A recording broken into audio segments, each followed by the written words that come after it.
What if I told you that the most powerful force in human history wasn't an emperor, a general, or a revolutionary idea, but something far more fundamental, something that flowed silently, shaping our world from the ground up? We often study history through the lens of great leaders and epic battles, but if you really want to understand how civilizations were born, how they reached unimaginable heights, and why so many of them vanished, you need to look at water. The true story of our past is written not in stone or on parchment, but in the intricate channels, the hidden tunnels, and the vast reservoirs that our ancestors engineered with breathtaking brilliance. For thousands of years, human destiny was directed by the mastery of this single, vital resource. Picture this: immense cities thriving in the heart of deserts, metropolises built on lakes, and mountain empires fed by terraces that seemed to climb to the clouds. These weren't miracles or fantasies. They were the direct results of forgotten water control systems, sophisticated networks of aqueducts, subterranean canals, and monumental dams that transformed barren landscapes into cradles of civilization. From the sun-scorched plains of Mesopotamia to the mist-shrouded highlands of South America, ancient engineers performed what must have seemed like magic, commanding rivers, harvesting fog, and even creating ice in the desert. They solved problems we still grapple with today, and their solutions were so effective that many of their creations supported millions of people for centuries. Yet somehow, their names and their masterpieces have largely faded from our collective memory, their stories buried by time, their lessons waiting to be rediscovered. This journey will unveil 21 of these forgotten water control systems, each one a testament to human ingenuity that fundamentally redirected the course of history. We will explore how these incredible feats of engineering enabled societies to flourish, why some led to collapse, and the profound ways they transformed entire environments. We will walk through lost aqueducts that whispered of Roman power, descend into underground labyrinths that quenched the Persian thirst, and stand before dams so ancient they are still in use. This is more than a history lesson. It's an invitation to see our world through a new lens, the lens of water. As we rediscover this hidden hydraulic ingenuity, you will find that these forgotten systems hold surprising and urgently relevant lessons for our own modern era of climate uncertainty. Our exploration begins with a system so ancient, its origins are lost in the dawn of civilization itself. Deep beneath the sun-scorched plains of ancient Persia, a lone worker descends a vertical shaft into the cool, dark earth. He is not entering a tomb or a mine, but rather one small access point to a hidden river, a meticulously engineered tunnel stretching for miles. This is a qanat, a revolutionary water mining technology that allowed civilizations to bloom in the desert over 3,000 years ago. The genius of the qanat system lay in its elegant simplicity and its profound understanding of the landscape. It began with locating a water-bearing aquifer at the foothills of a mountain. From there, builders would dig a gently sloping underground tunnel, just enough of a decline for gravity to pull the water along its course, all the way to the surface many miles away in the valley below. This entire network remained buried, which was its masterstroke. By keeping the water in the dark, cool tunnel, the Persians virtually eliminated the loss of precious water to evaporation, a constant and crippling threat in arid climates.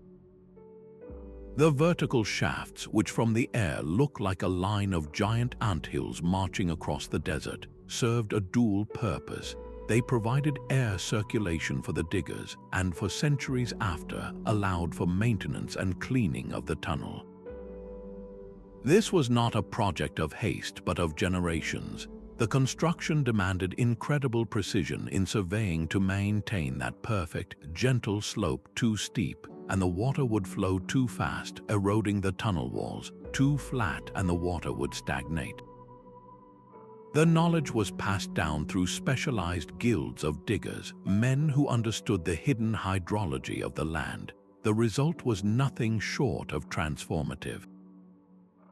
With a reliable, year-round water supply emerging from the ground, the Persians could establish flourishing settlements and agricultural oases far from any major river. Cities like Ghanabad in Iran were literally built around the mouth of a qanat, their very existence a testament to this hidden lifeline. As one historian aptly noted, the qanat was not merely a water source, it was the very artery of Persian civilization, enabling its expansion and cultural endurance across the harsh Iranian plateau. It was the stable water supply that supported not just farms, but the administrative centers, the gardens, and the culture that defined empires like the Achaemenids. The influence of this Persian technology did not stop at its borders. The concept proved to be a universal solution to water scarcity, spreading along trade routes and through conquest. Variations of the qanat system appeared in arid regions across the ancient world. They were adopted in the oases of North Africa, where they were known as fagara, and as far east as the arid basins of China, where they were called Terraces. In each location, the fundamental principles remained the same. Tap the groundwater sustainably and let gravity do the work. This was a technology of resilience, a way to create life support systems in some of the most challenging environments on Earth. The qanats of Persia operated for centuries, some for over 1,000 years without pumps, without fossil fuels, relying solely on the natural forces of the planet. They represent a pinnacle of sustainable engineering. In our modern era, where many regions face severe drought and depleting aquifers, the principles of the qanat offer a powerful lesson. The idea of using gravity-fed systems to minimize energy use and protecting water from evaporation by storing it underground are concepts that modern water managers are now revisiting. The legacy of the qanat is a profound reminder that some of our most powerful and enduring solutions don't always require complex machinery. Sometimes they are hidden in plain sight, or in this case, just beneath our feet. Now, journey from the hidden waterways of Persia to the sun-drenched plains of southern India, where the mighty Kaveri River meets one of humanity's most enduring testaments to hydraulic engineering. Picture a massive, unadorned barrier of stone stretching over 300 meters across the river, a structure so robust and brilliantly conceived that it has been silently performing its job for nearly 2,000 years. This is the Grand Anicut, also known as the Kallanai, a dam built by the Chola king Karakalan in the 2nd century AD, and it stands today as one of the oldest functional water diversion structures anywhere on Earth. Its name, Kallanai, simply means stone dam, a fittingly straightforward title for a project of staggering ambition and longevity. Constructed from unhewn stone, a material readily available in the region, the Anicut was not designed to create a massive reservoir. Instead, its genius lay in its purpose, to gently lift a portion of the Kaveri's flow, diverting it into a labyrinth of canals that would breathe life into the vast, arid Tanjore Delta.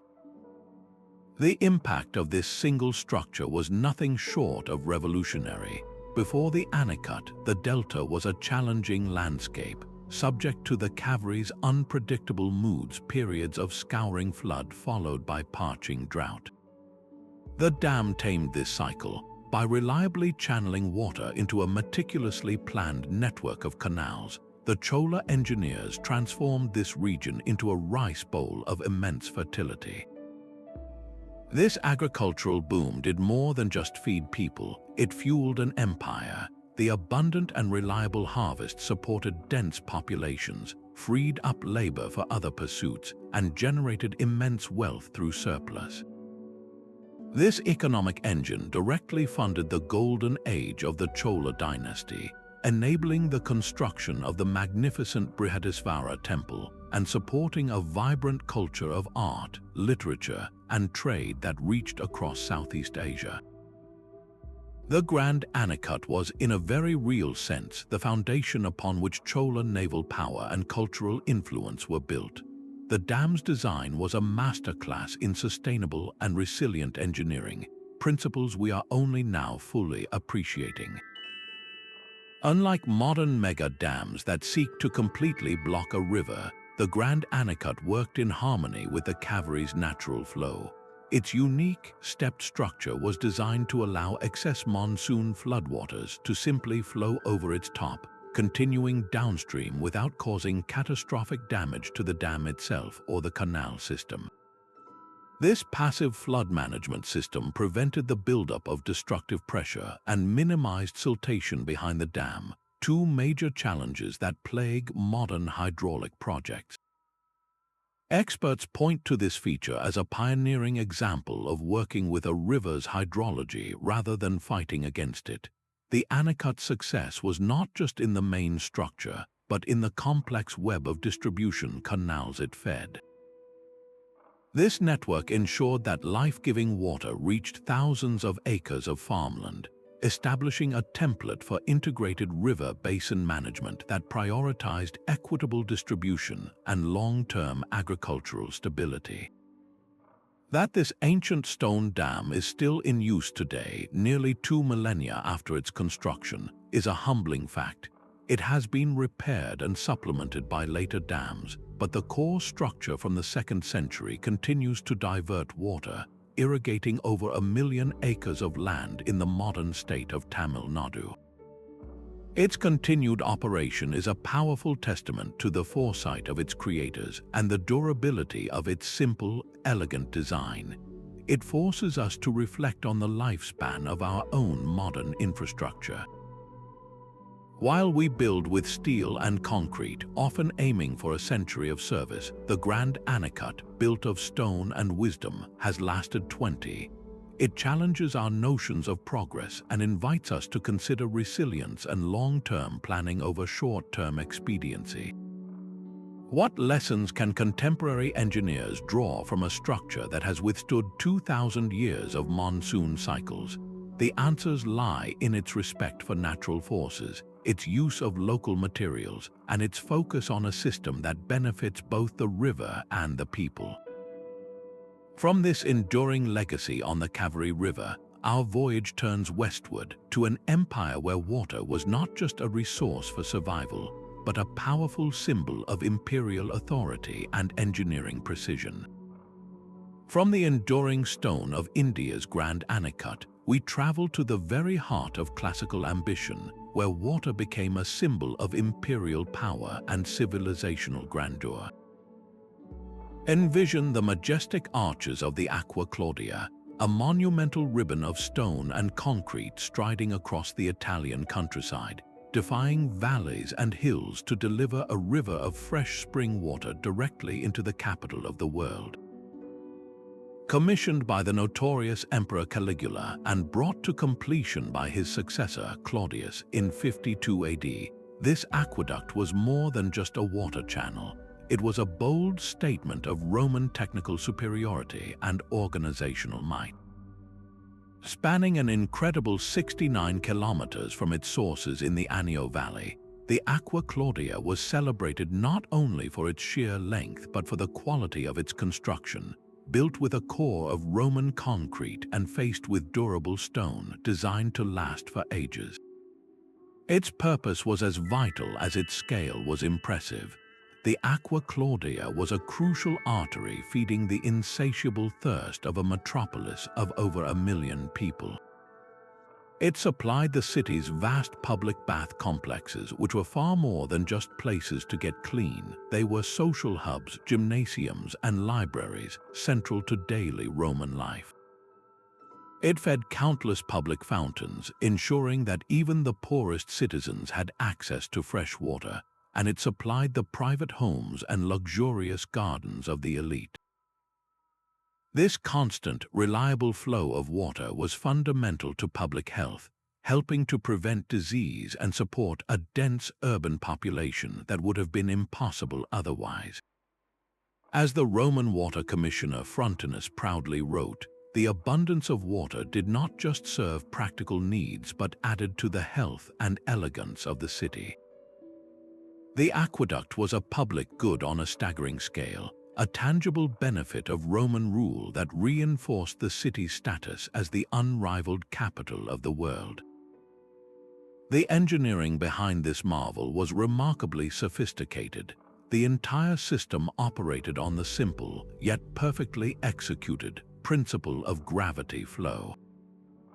Surveyors, using tools like the chorobates, a precise leveling instrument, mapped a course with a consistently gentle downward slope from the spring source to the city, a feat of accuracy over such a long and varied terrain.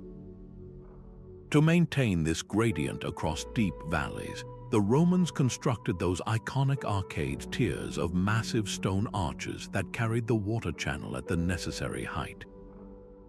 The aqueduct also incorporated clever features for maintenance and water quality. Sedimentation tanks called piscinae were built at intervals along the route.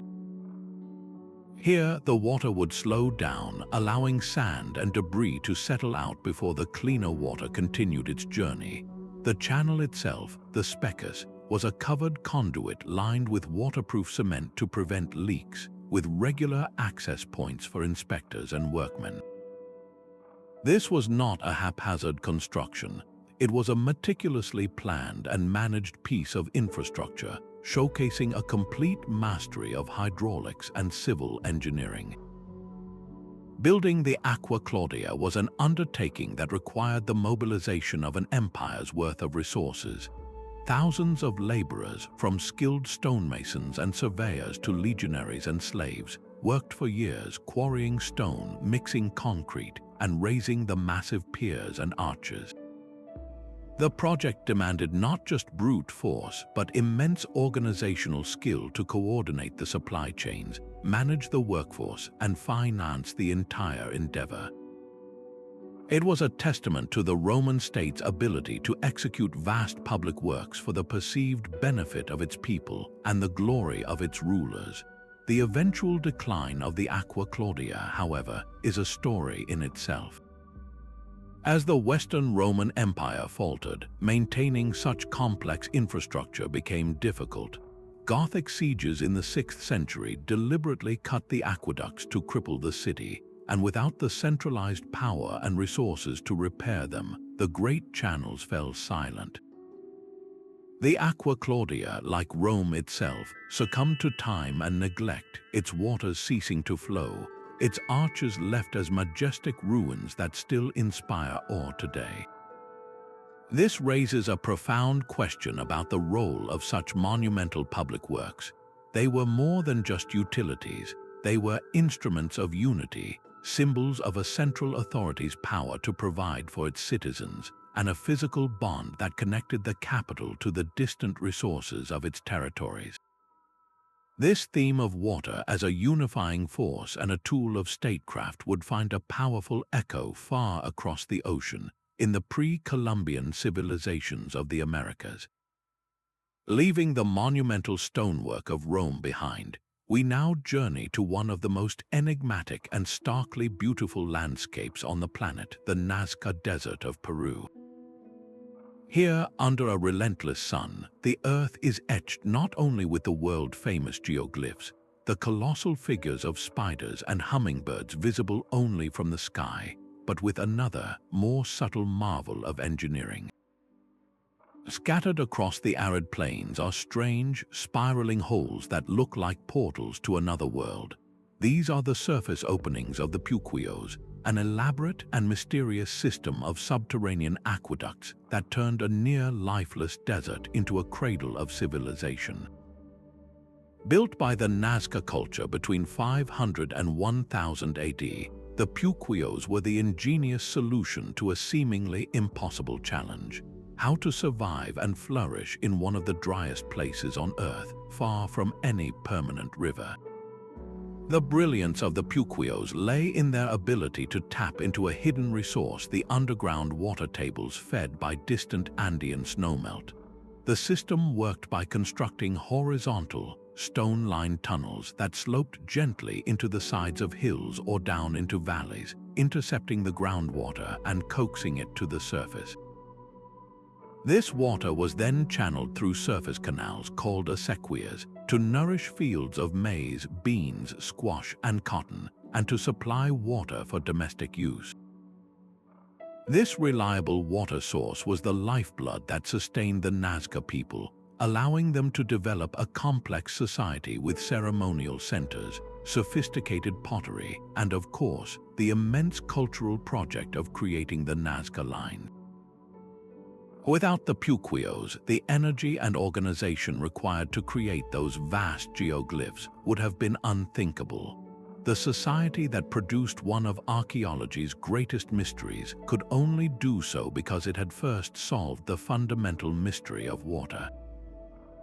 How the Nazca managed to locate these hidden aquifers remains a topic of intense debate among scholars.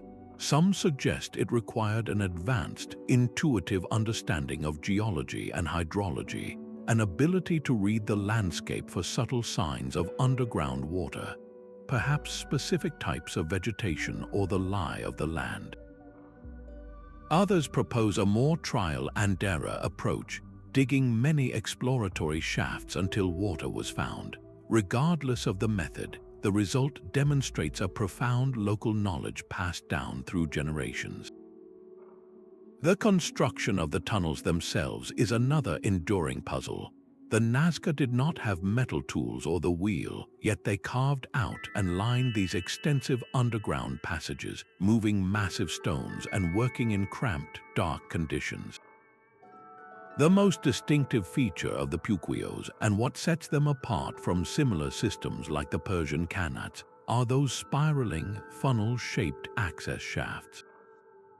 While they certainly allowed workers to enter for maintenance, their unique helical design may have served a more sophisticated purpose. Some researchers theorize that the spiral form acted as a wind catch, funneling desert winds down into the tunnel system. This would have forced air circulation, vital for the workers digging below, and may have even helped to cool the water flowing through the tunnels, reducing evaporation loss in a way that was both simple and remarkably effective. This network of hydraulic arteries transformed the Nazca Valley from a marginal environment into a sustainable homeland. It enabled not just survival, but the cultural development and population density necessary for a significant civilization to emerge. The Puquios were so well built that many of them remain at least partially functional today, still providing water to some local communities nearly 1,500 years after their construction. Their longevity is a testament to the Nazca's engineering skill and their deep, symbiotic relationship with their environment. They did not try to conquer the desert, they learned to listen to it to harness its hidden rhythms. The story of the Puquios forces us to consider the power of highly localized, context-specific solutions.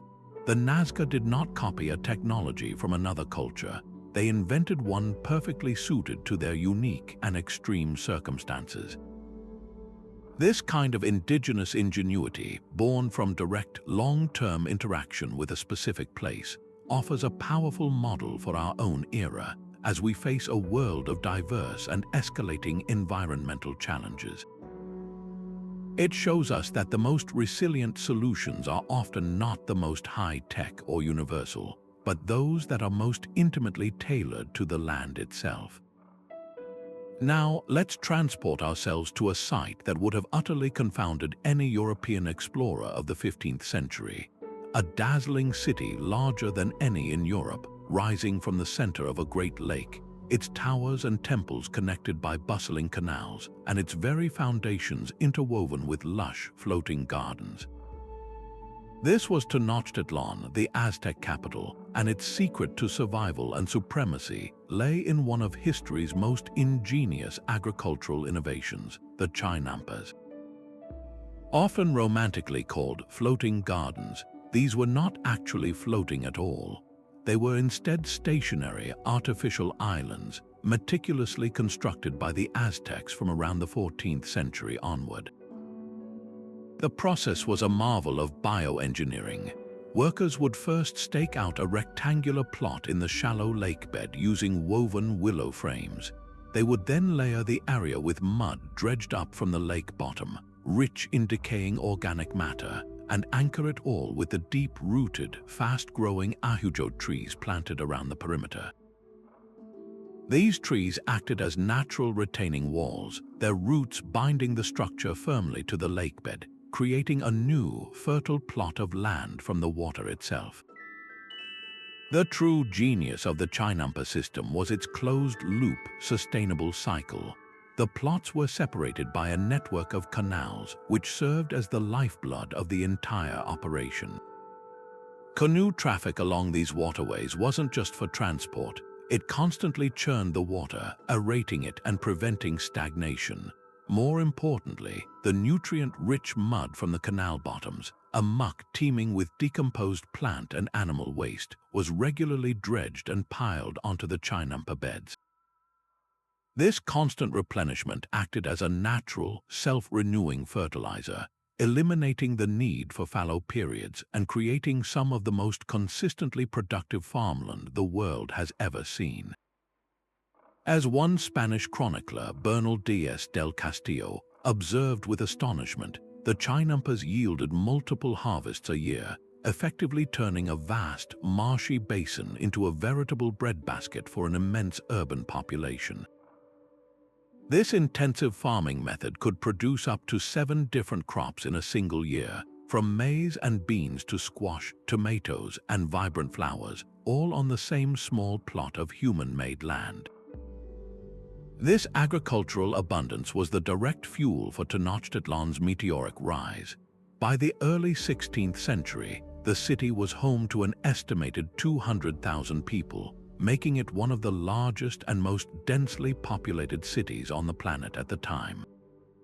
The Chinampas were the engine of this growth because the food was grown within the city's own aquatic fabric. The crippling costs and logistical nightmares of long-distance transportation were virtually eliminated.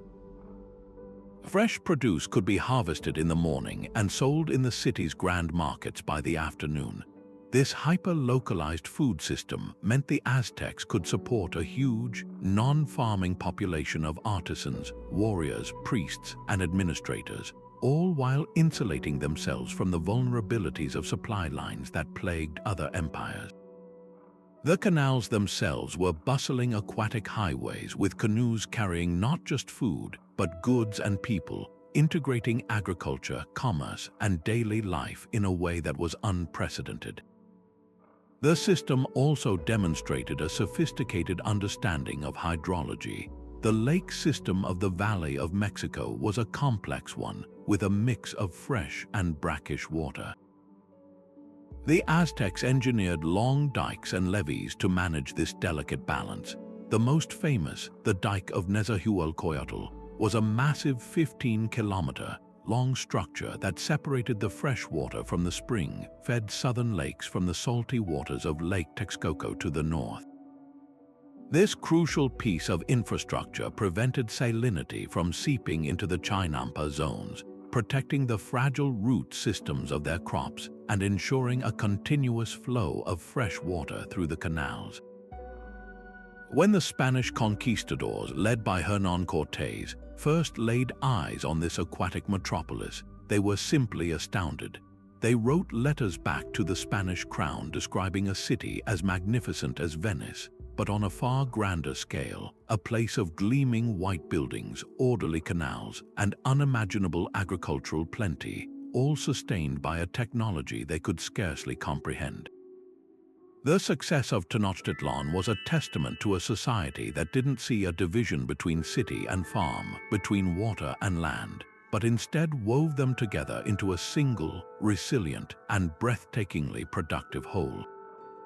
In our modern era, as we grapple with the challenges of food miles, urban sprawl, and sustainable agriculture, the Chinampa model offers a powerful inspiration. It shows us the potential for integrating food production directly into our urban landscapes, using recycled nutrients and water-based systems to create local, resilient food networks that can feed our growing cities.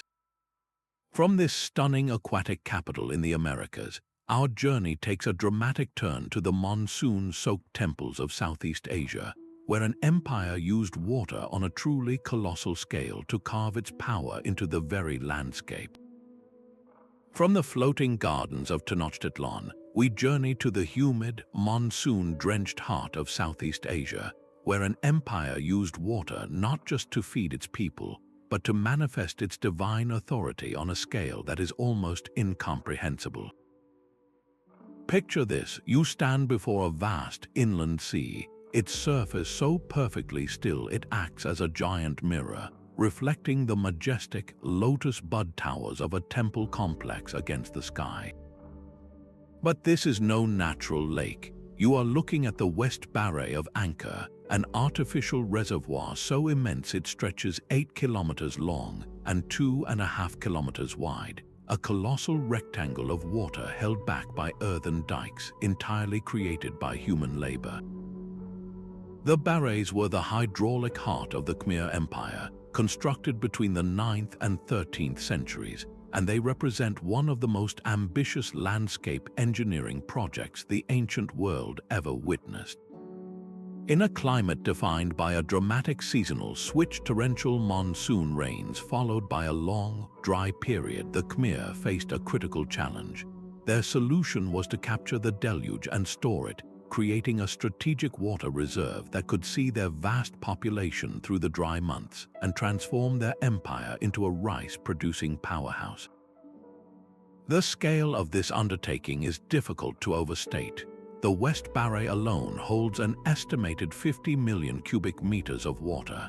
To build it, armies of laborers would have moved millions of cubic meters of earth, constructing massive embankments by hand. This was not a single project but part of an intricate, city-wide hydraulic machine. The Barays were the central reservoirs in a sprawling network that included hundreds of kilometers of canals, subsidiary ponds, cleverly designed dikes, and the vast temple moats that we so often associate with Angkor Wat and Angkor Thom.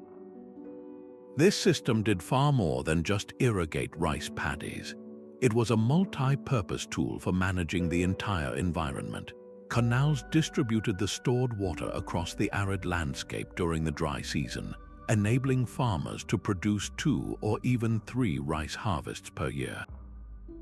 This agricultural surplus was the absolute foundation of the Khmer economy, supporting the immense population of artisans, priests, soldiers, and laborers who built and maintained the iconic stone temples. The system also likely served to mitigate the destructive force of the monsoon floods, with canals and spillways acting as pressure release valves for the swollen rivers. Some researchers even propose that this vast expanse of water helped to moderate the local microclimate, providing a cooling effect for the urban core in the sweltering tropical heat. Recent technological breakthroughs have fundamentally reshaped our understanding of this hydraulic civilization. Airborne laser scanning, or LiDAR, has allowed archaeologists to peer through the dense forest canopy that now shrouds the region, revealing the ghostly imprint of the ancient city beneath. The scans have unveiled a stunningly planned metropolis, a low-density urban sprawl integrated with a highly engineered landscape. The LiDAR maps show a precise grid of canals, roads, and field systems stretching for dozens of kilometers in every direction, all seemingly connected to the central Barays. This was not a city with a few water features. This was a hydraulic city, a machine for living where the control and distribution of water dictated the layout of everything. The Barays were the beating hearts of this machine, and the canals were its arteries. This revelation positions Angkor not simply as a collection of magnificent temples, but as the world's most extensive pre-industrial complex, an achievement in urban planning and water management that rivaled anything in contemporary medieval Europe. Yet the Barays were far more than just utilitarian infrastructure. In the Khmer worldview, water was deeply intertwined with spiritual and political power. The king was not just a ruler, he was a Diva-Raja, a god-king.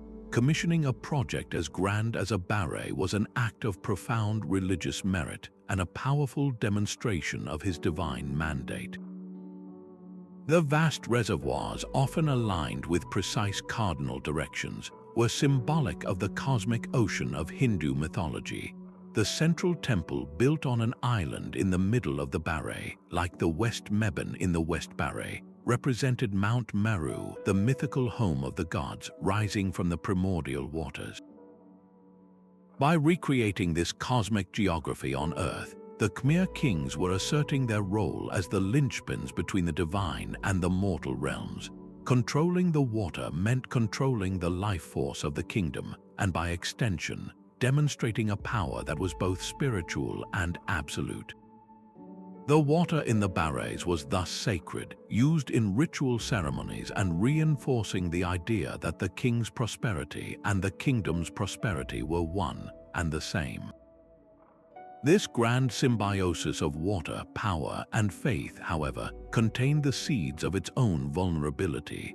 The very complexity and scale that made the system so powerful also made it fragile. The leading theories for Angkor's eventual decline and gradual abandonment in the 15th century point to a failure in its hydraulic heart. Centuries of sediment washing down from the deforested hillsides may have slowly silted up the Barays and canals, reducing their capacity and crippling their efficiency.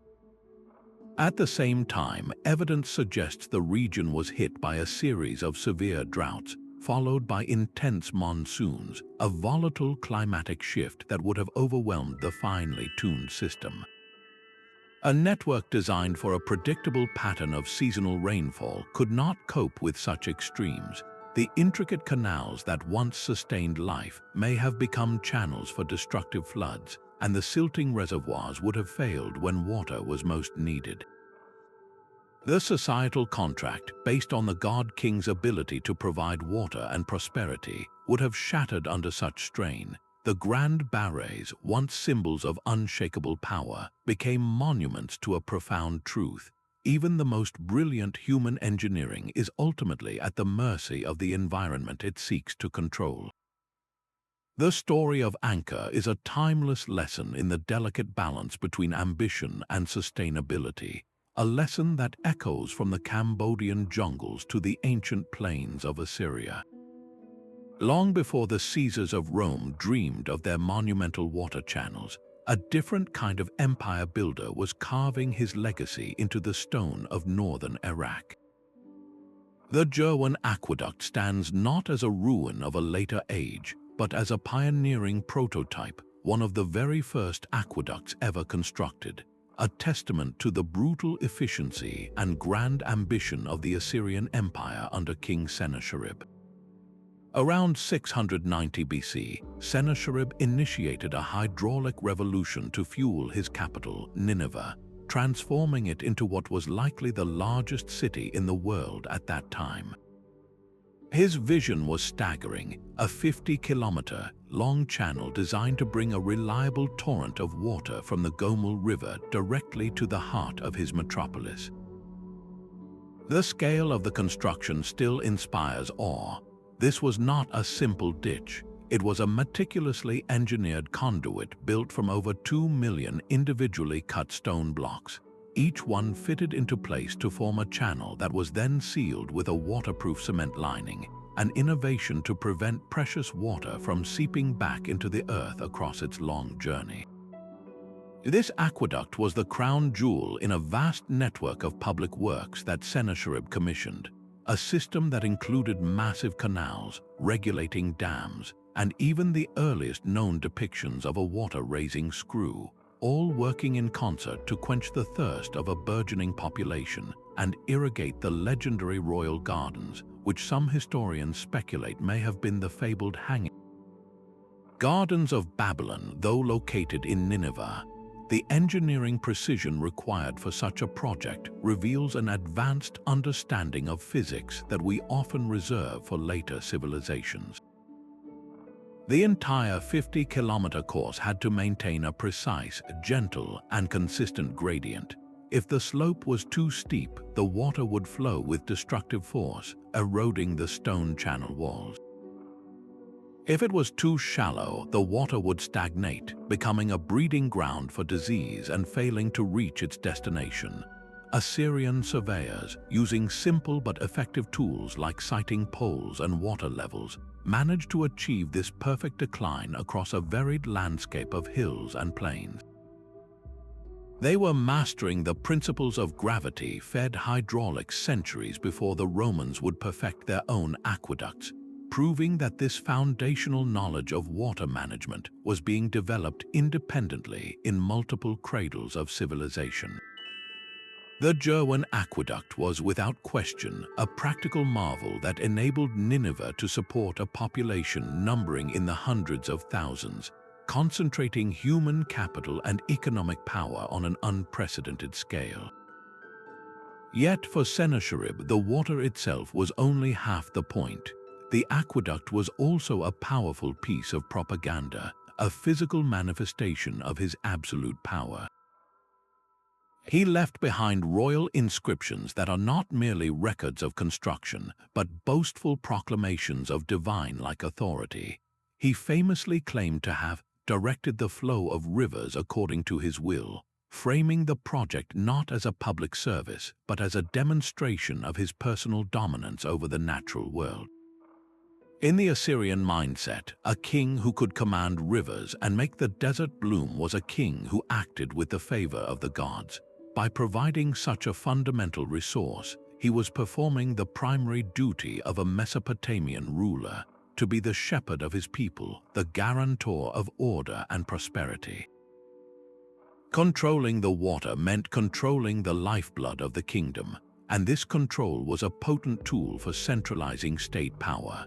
The aqueduct was a constant, flowing reminder to every citizen of Nineveh that their survival and comfort depended directly on the benevolence and might of their king. It legitimized his rule, justified his wars, and cemented his legacy as a great builder, shifting the narrative from one of a conqueror known for his brutality to one of a provider known for his ingenuity. For centuries, the Jerwan aqueduct lay forgotten, its stone blocks slowly reclaimed by the earth until its rediscovery by archaeologists in the 19th century. The ruins offered a stunning glimpse into the sophistication of Mesopotamian engineering, forcing a re-evaluation of a culture often remembered more for its military conquests than its civil engineering. The structure stands as a silent witness to a critical truth. The control of water resources has always been inextricably linked to the projection of political power. The ability to redirect an entire river system to serve a single urban center is the ultimate act of centralized planning, a strategy that would be repeated by empires across the globe. This concept of using hydraulic engineering to legitimize authority and bind a population to the state finds a powerful and elegant parallel far to the east, in the highlands of Sri Lanka, where another civilization mastered the art of water storage on a breathtaking scale. Now, let your mind wander to a different kind of landscape altogether, not a desert or a lake, but a vast, sun-drenched plain in the heart of Sri Lanka. Here, the horizon is punctuated not by mountains, but by the shimmering surfaces of countless man-made reservoirs known locally as tanks. From the air, it would look like a giant, scattered necklace of liquid jewels, each one a testament to a hydraulic civilization that flourished for over 2,000 years. Developed by the Sinhalese kingdoms from as early as the 3rd century BC, These tanks were the lifeblood of the island's dry zone, a brilliant and enduring solution to a climate of extremes. The concept was both simple and profoundly sophisticated. Engineers would construct earthen embankments called bunds across seasonal streams and shallow river valleys. These bunds acted like giant sponges, capturing and storing the torrential rains of the monsoon, creating a reserve of life-giving water that would last through the long, rainless months. But the true genius of the system was not in any single tank, but in their interconnectedness. They were designed in cascading sequences, where the overflow from a larger, upstream reservoir would feed into a series of smaller tanks downstream, creating a graduated, stair-step network that ensured no drop of water was wasted as it moved through the watershed. This decentralized yet integrated model allowed the Sinhalese to support kingdoms of staggering scale and sophistication. The great cities of Anuradhapura and Polonnaruwa were not just political capitals, they were the nerve centers of this vast hydraulic network. The Minaria tank, for instance, created an immense reservoir that transformed a huge swath of arid land into a fertile granary. With this reliable water supply, farmers could practice double cropping and, in some areas, even triple cropping of rice, turning what should have been a marginal environment into one of the most productive agricultural regions in the ancient world. This agricultural surplus was the absolute foundation of Sinhalese power. It supported not only a dense rural population, but also the artisans, traders, soldiers, and a vast monastic community that built the magnificent stupas and palaces whose ruins still inspire awe today. The system was so effective that at its peak, it is estimated there were over 30,000 functioning tanks across the island, from small village ponds to colossal reservoirs, all working in harmony to create a resilient and prosperous civilization. Managing a system of this complexity required more than just engineering skill. It demanded a highly developed social and administrative structure. A sophisticated bureaucracy, detailed in ancient chronicles like the Mahavamsa, was established to oversee the construction, maintenance, and, most importantly, the fair distribution of water.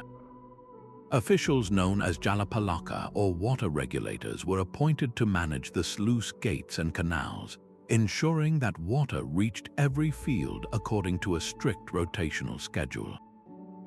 This was a system built on the principle of equity, where the rights of downstream users were legally protected against those upstream. The ancient texts are filled with proverbs and royal decrees that underscore this sacred duty. One chronicle states unequivocally that the ruler who neglects the tanks neglects the very life of the land, framing water management not as a mere administrative task, but as the most fundamental responsibility of kingship. This deep-seated cultural and legal framework ensured that the system was maintained for centuries, with every member of society, from the monarch to the local farmer, understanding their role in preserving the hydraulic common good. The engineering details themselves reveal a deep ecological wisdom that modern water managers are only now fully appreciating. The tanks were not just stagnant pools. They incorporated ingenious features like Bisakatuwa, which were precisely calibrated outlet towers and sluice gates made of stone. These acted as primitive but highly effective pressure release valves, allowing water to be released into the canal network in a controlled manner without eroding the earthen bund itself. Spillways were designed to handle excess floodwater during particularly heavy monsoons, safely diverting it away from the main structure and preventing catastrophic breaches. This careful management of water velocity and volume also had a crucial side benefit. It controlled siltation. The slowing water would deposit its rich, mineral-laden silt in designated areas, which could then be scooped out and used to fertilize the fields, creating a virtuous cycle that maintained soil fertility for generations without any external inputs. The tanks also became rich ecosystems, supporting fish stocks that provided protein and attracting wildlife, effectively creating man-made wetlands that enhanced the region's biodiversity. This magnificent equilibrium, however, could not withstand the shock of foreign invasion. Beginning in the 13th century, repeated incursions from South India disrupted the delicate social and administrative fabric that had maintained the tank systems for over a millennium. The centralized authority that organized large-scale repairs collapsed, and the knowledge of the water regulators was lost. Without constant communal maintenance, the earthen bunds began to silt up and crumble. The intricate canals clogged with vegetation, and the lifeblood of the civilization slowly seeped away. The great cities were abandoned to the jungle, and the dry zone reverted to its former aridity. The decline of the Sinhalese kingdoms is a powerful, sobering lesson in the intimate link between water management and societal resilience. It demonstrates that the most brilliant engineering is useless without the social cohesion and political stability to sustain it. The ruins of the tanks stand as silent witnesses to a simple truth. A civilization can be as fragile as its most vulnerable dam. In our modern world, grappling with depleted aquifers and unsustainable agriculture, the Sri Lankan tank model offers a powerful alternative vision. It represents a community-based, gravity-fed approach to water storage that works with the natural topography rather than against it. Unlike massive, centralized dam projects that often displace communities and disrupt entire ecosystems, the tank system was scaled to the local landscape, fostering a direct connection between the people and the resource they depended on. Today, restoration projects across Sri Lanka are reviving these ancient tanks, and they are once again bringing life back to the dry zone, proving that this ancient wisdom is as relevant as ever. It shows us that sustainability is not always about building bigger, but about building smarter, and about creating systems that are managed by the communities they serve. This philosophy of using natural, passive forces to achieve a goal finds a fascinating parallel in our next system, which emerged from the same need to survive in an arid land, but with a completely different, almost magical objective: to create ice in the heart of the desert. From the sprawling, decentralized tank networks of Sri Lanka, we turn to a technology that seems to defy the very logic of its environment. Imagine journeying across the vast, sun-baked expanse of the Iranian plateau, where the summer heat shimmers in waves off the ground, and seeing rising before you a series of elegant, dome-shaped structures, their earthen forms standing like silent sentinels against the desert sky. These are not tombs or temples, but something far more ingenious: Yakhchal's ancient Persian ice makers. The name itself, Yakhchal, translates simply to ice pit, but this humble term belies a breathtaking feat of thermodynamic engineering that dates back to around 400 BC. In an age without electricity or compressors, the Persians had mastered the art of creating and preserving ice in the heart of the desert, a technological marvel that served both practical needs and enhanced the quality of life in one of the world's most challenging climates. The secret to the Yakhchal's success was a brilliant two-part design that harnessed the desert's own extreme conditions against itself.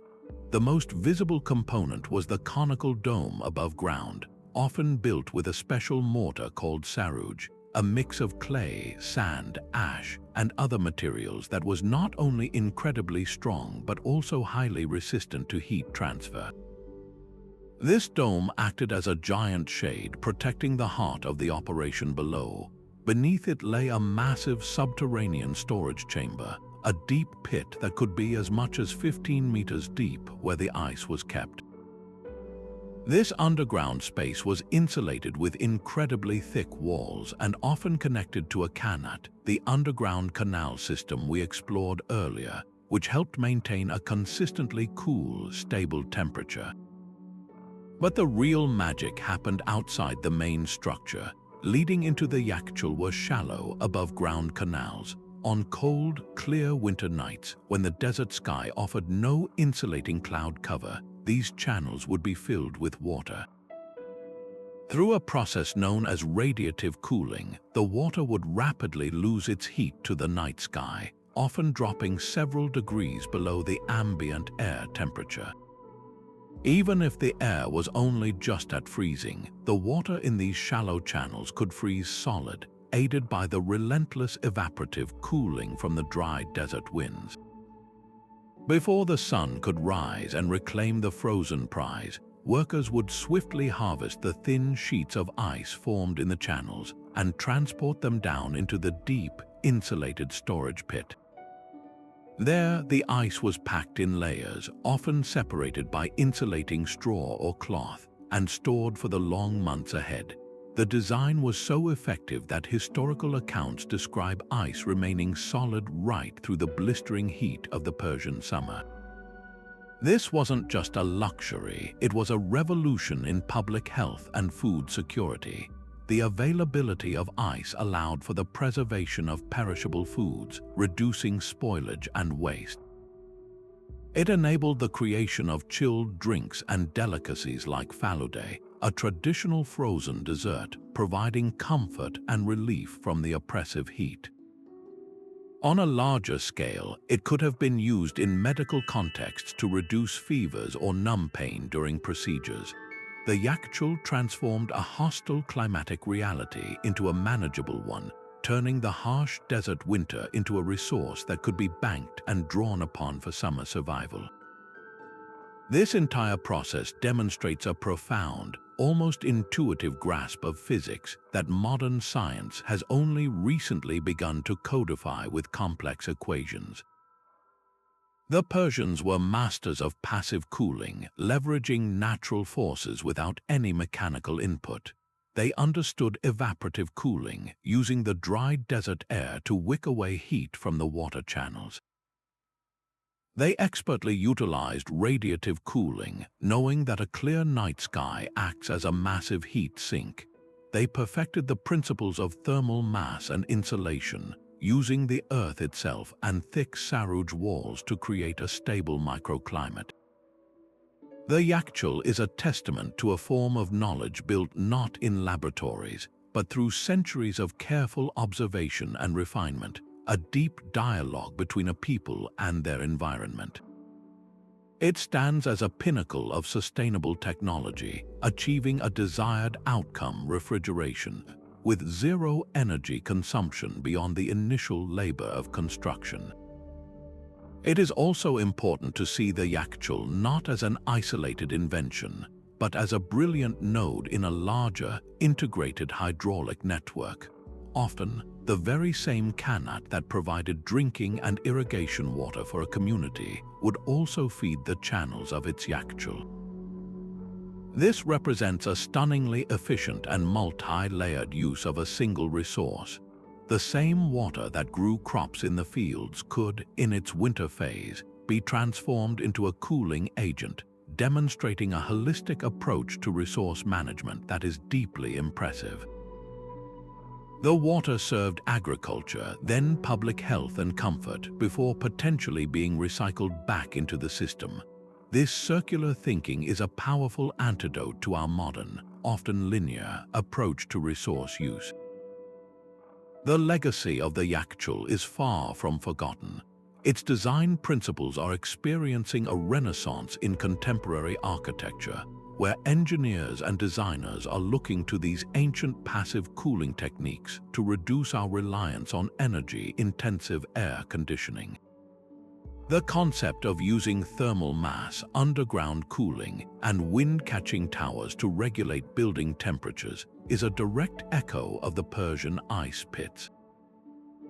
In an era of climate change and soaring energy demands, the Yakhchal challenges us to think differently, to look to the past for clever, elegant solutions that work in harmony with nature rather than fighting against it. It is a powerful reminder that human ingenuity can flourish in the most unlikely of places, turning the desert's challenge into its own solution. While the Yakhchals of Persia were masters of creating coolness from the desert air, another civilization was engineering its own respite from the heat by digging not just down, but into a world of breathtaking artistry.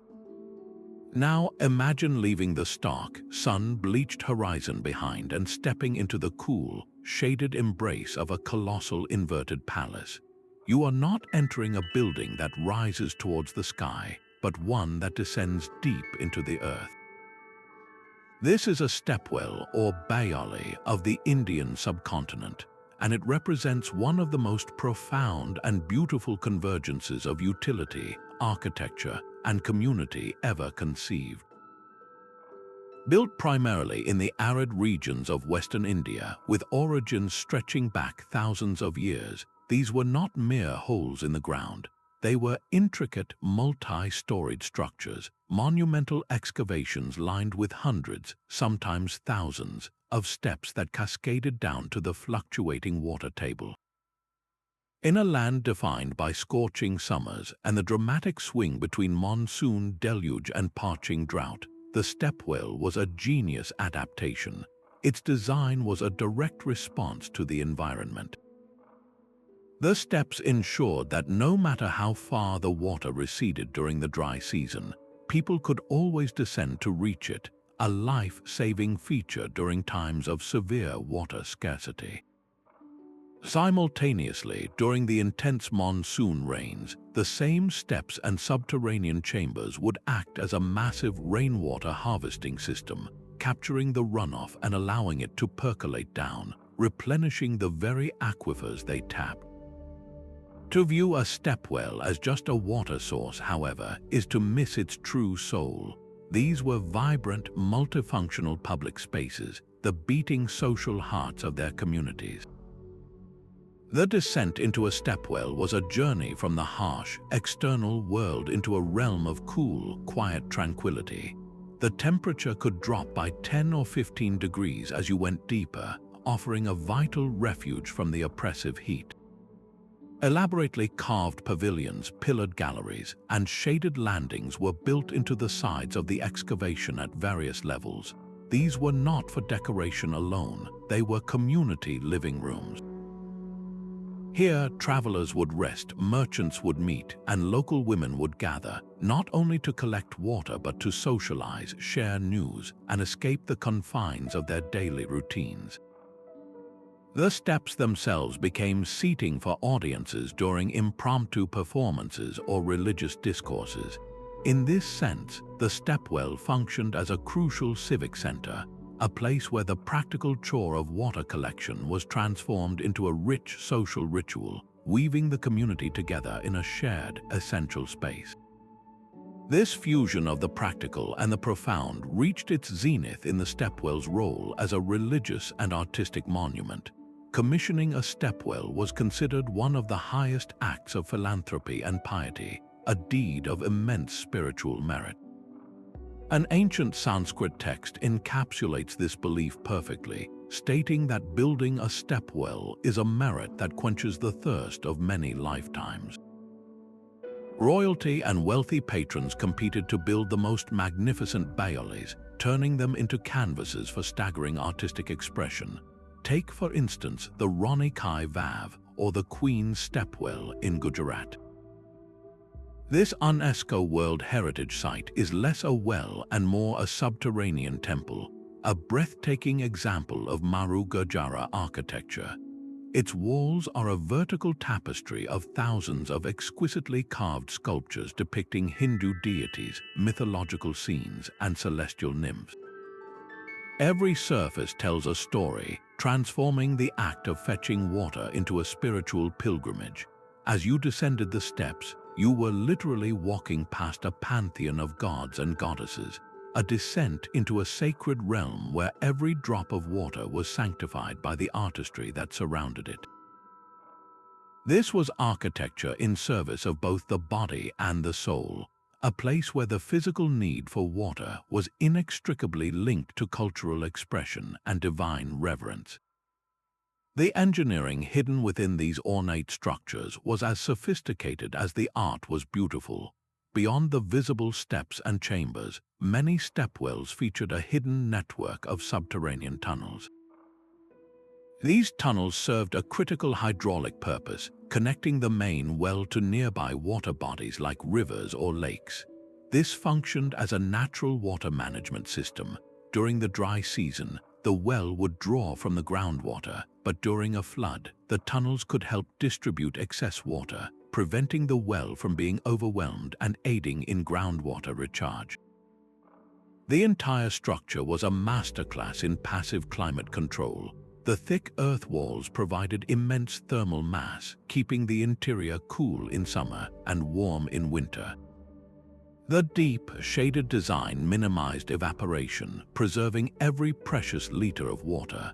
Furthermore, stepwells played a vital economic role.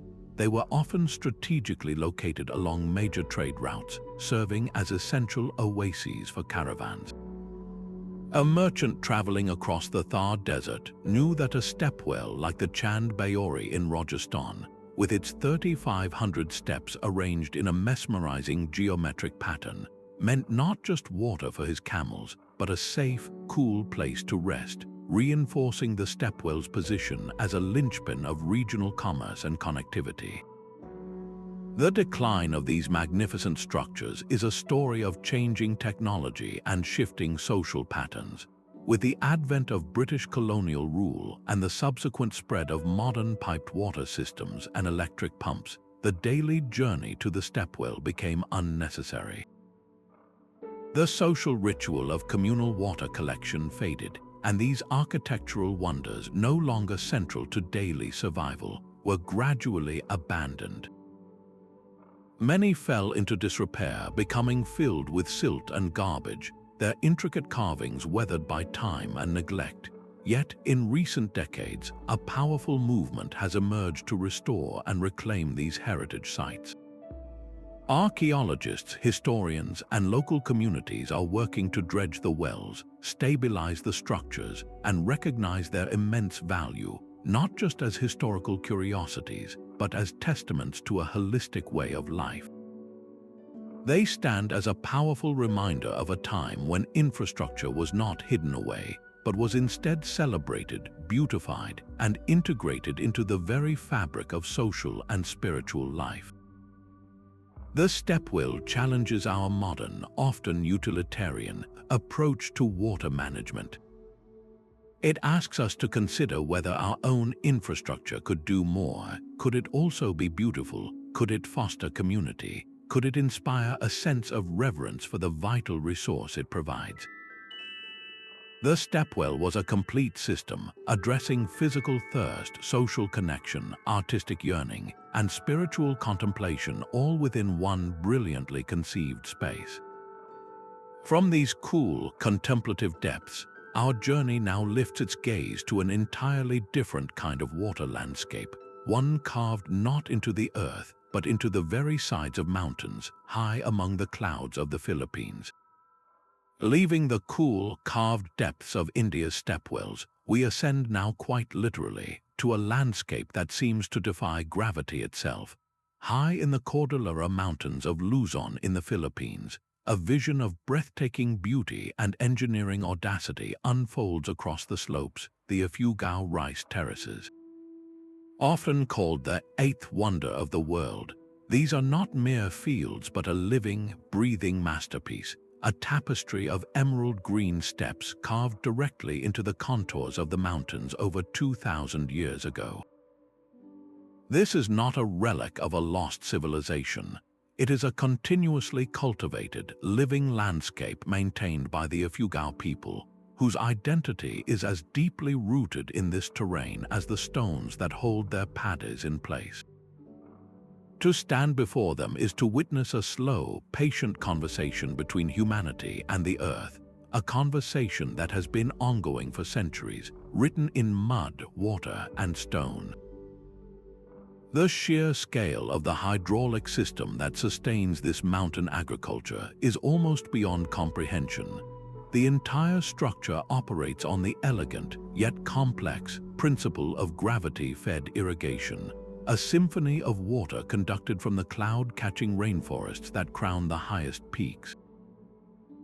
The Ifugao developed an intricate network of canals, ingeniously crafted from hollowed-out bamboo and meticulously maintained stone channels, to capture this precious rainfall and spring water.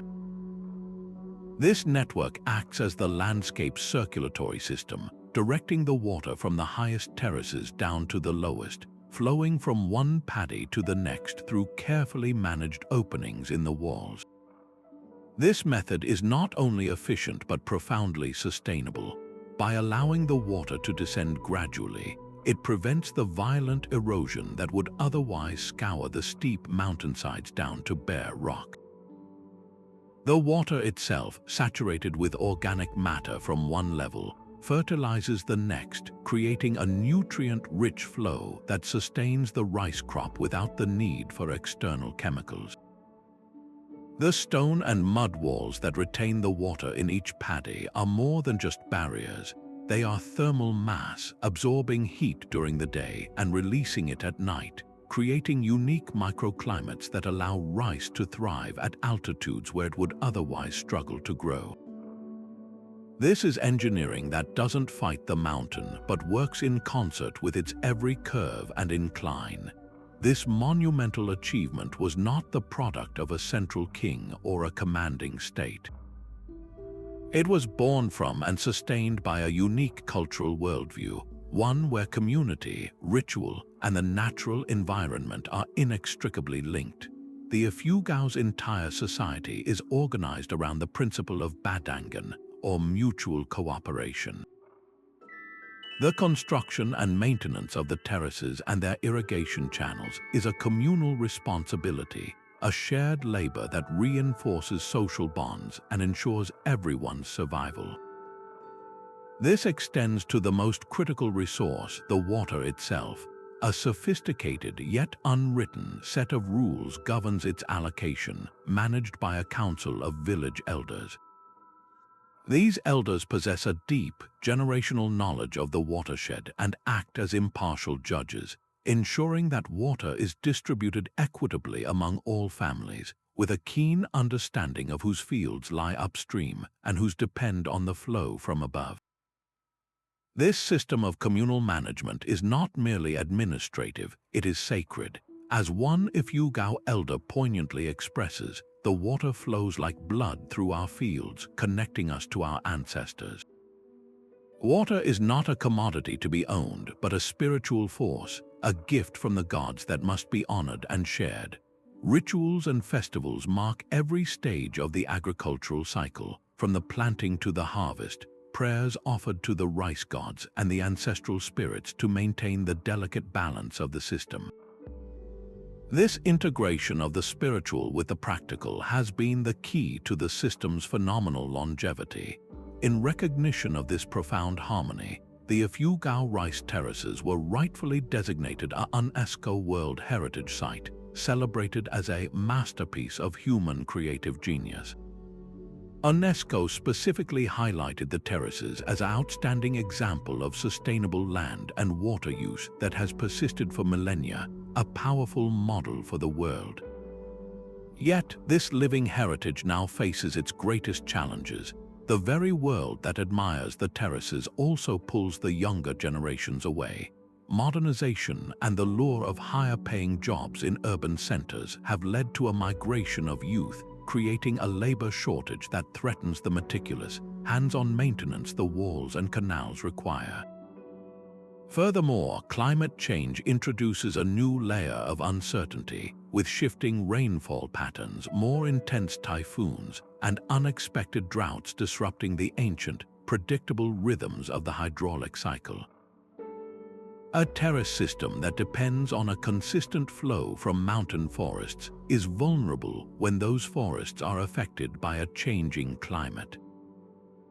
The ongoing preservation efforts are a race against time, a collaboration between dedicated Ifugao elders, government agencies, and non-profit organizations to document the indigenous knowledge, introduce sustainable tourism that benefits the community, and incentivized the younger generation to continue this unparalleled legacy. The enduring lesson of the Ifugao terraces is not simply about how to grow rice on a mountain. It is a profound lesson in environmental stewardship born from intimate, long-term connection to a specific place. The Ifugao did not see the mountain as an obstacle to be conquered, but as a partner to be understood and collaborated with. Their system demonstrates that true sustainability is not a technological fix, but a cultural practice. It requires a social structure built on equity and mutual aid, a spiritual framework that instills reverence for natural resources, and a body of knowledge painstakingly built over generations. In an era of escalating environmental crises, the terraces stand as a quiet, powerful rebuttal to short-term thinking. They show us that the most resilient systems are often those managed locally by the people who depend on them most directly, guided by a wisdom that understands the land not as a possession, but as a sacred trust. This philosophy of working in sync with a challenging high-altitude environment finds a remarkable parallel on the other side of the Pacific Ocean, in the high plains of the Andes, where another ancient culture developed a radically different, yet equally brilliant, method for farming the seemingly unfarmable. High in the thin, frigid air of the Andean Altiplano, where the sky feels immense and the wind can cut like a knife, an ancient civilization looked at a landscape that seemed to defy agriculture and saw not an obstacle, but a hidden opportunity. Here, on the high plains surrounding Lake Titicaca, at altitudes exceeding 3,800 meters, the pre-Incan Tiwanaku culture performed what can only be described as ecological alchemy. Around 300 years before the Common Era, they began sculpting the earth into a remarkable pattern of raised platforms and sunken canals, a system known as Waru or Suka Kalas. At first glance, it might look like a simple checkerboard of land and water, but this was a sophisticated climate control machine, engineered directly into the soil, designed to outsmart one of the most challenging environments for farming on the planet. The principle was one of brilliant thermal regulation. The wide, water-filled ditches that surrounded each elevated planting bed acted as a giant heat battery. During the intense sunlight of the day, the dark water in the canals would absorb vast amounts of solar energy, storing it as heat. Then, as the temperature plummeted during the clear, cold nights, a common occurrence at these altitudes where frost can strike even in the summer, the stored warmth would slowly radiate back out from the water's surface.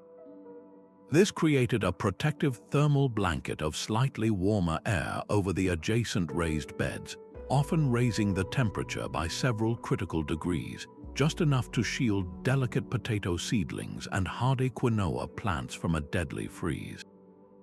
Simultaneously, during periods of drought, the water in the canals provided a vital reservoir of moisture, while during heavy rains, the ditches would capture excess runoff, preventing the fields from becoming waterlogged. The raised beds themselves, built up with soil from the excavated canals, provided perfectly drained, aerated root zones for the crops. This was a system that didn't just resist the environment, it collaborated with it, turning the elements of sun, water, and earth into a life support system for food production. The impact of this innovation was transformative for the societies of the Altiplano.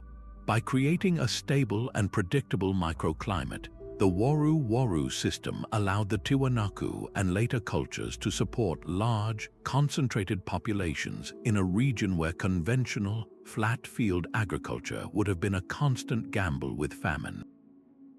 The city of Tiwanaku itself became a major ceremonial and urban center, its grandeur and influence built upon the agricultural surplus generated by these vast, engineered landscapes. But the brilliance of the system extended far beyond temperature control. It was also a self-sustaining cycle of fertility. The canals were not merely passive water features. they were vibrant, nutrient-rich ecosystems.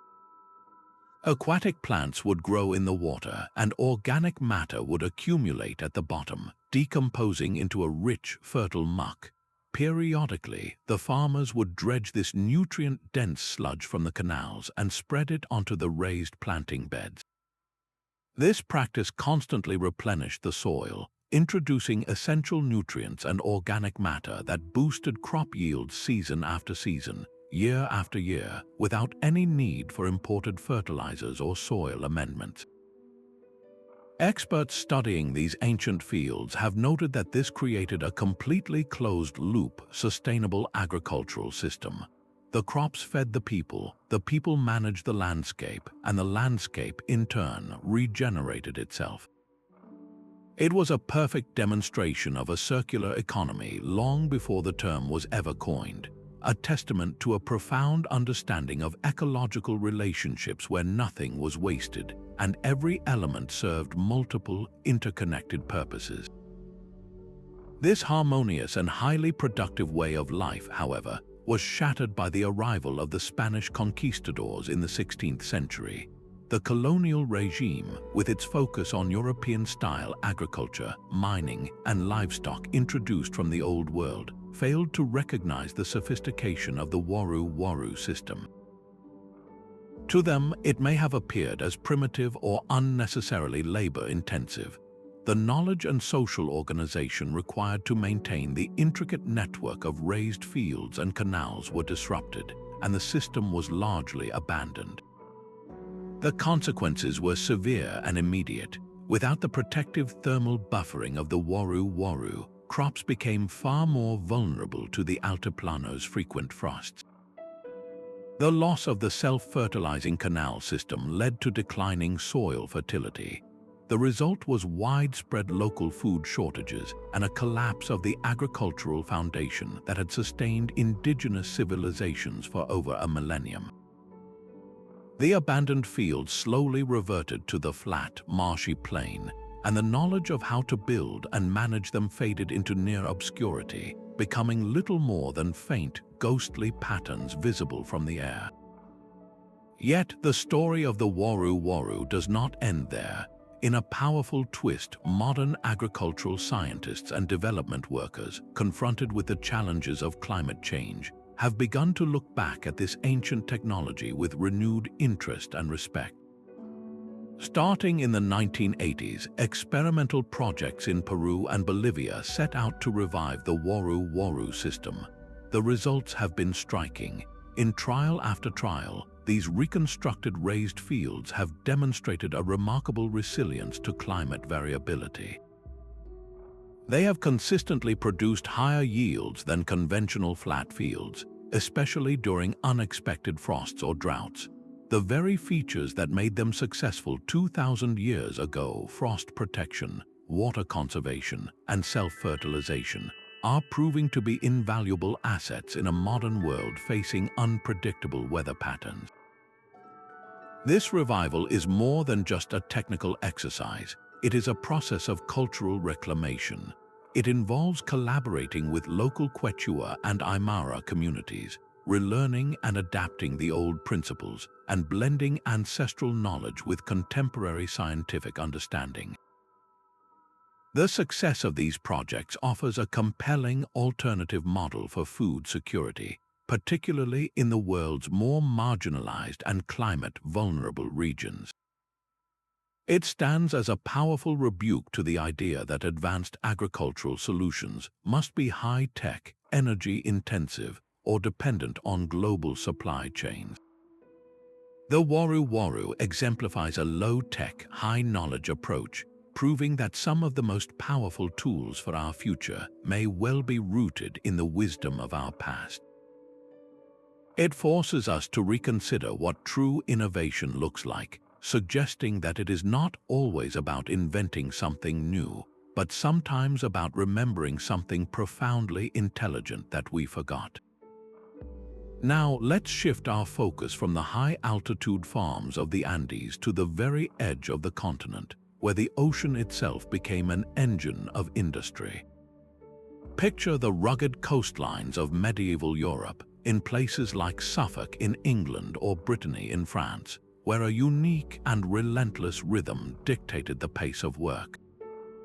Here, massive water wheels stood silent as the sea rushed in, flooding vast, enclosed mill ponds behind sturdy sea walls. Then, as the tide began its inevitable retreat, sluice gates were opened, and the pent-up seawater was released in a controlled torrent, rushing back to the ocean and spinning the great wheels with a force that could grind grain, saw timber, or pump water out of low-lying fields. This was the tidal mill, a technology that harnessed the moon's gravitational pull on the Earth's oceans, turning the twice-daily pulse of the tides into a reliable source of mechanical power. One of the earliest and most well-documented examples is the Woodbridge Tide Mill in Suffolk, a structure that has stood in one form or another since 1170. Its very existence a testament to the medieval mind's capacity for sophisticated engineering and long-term planning. In regions where rivers were too slow or seasonal to power traditional mills, the ocean offered an unflagging, predictable alternative. This predictability was its greatest asset. Unlike a windmill that stood idle on a calm day or a river mill that might freeze in winter or run dry in summer, the tides were ceaseless. A medieval chronicler captured this perfectly, writing that the sea itself becomes the miller's servant, working without rest. This reliability was the bedrock upon which local economies could be built and expanded, providing a consistent means to process grain into flour, a staple of the medieval diet, and to cut wood for shipbuilding and construction, thereby reducing immense physical labor and accelerating production in these coastal communities. The construction of a tidal mill was a monumental civil engineering challenge that required a deep, localized understanding of the coastal environment. Builders first had to possess an intimate knowledge of the tidal range, the difference between high and low water in their specific location. They needed to know exactly how high the water would rise to design an effective dam or causeway that could impound a sufficiently large mill pond. This seawall had to be incredibly robust, built from earth, stone, and timber, designed to withstand the constant, corrosive assault of salt water and the battering force of storm surges. The heart of the operation was the sluice gate system. These were cleverly designed wooden or metal gates that operated automatically or were manually controlled. As the tide flowed in, the pressure of the incoming water would force these gates open, allowing the mill pond to fill. Once the tide peaked and began to ebb, the gates would swing shut, trapped by the weight of the water in the pond. The miller then controlled the release of this captured water through a separate channel directed at the mill wheel. The entire mechanism was a brilliant application of hydraulics and materials science, all achieved with the tools and knowledge of the medieval period. The fact that the Woodbridge Mill, after centuries of operation and multiple restorations, still functions today is a powerful tribute to the durability of its original design and the skill of its builders.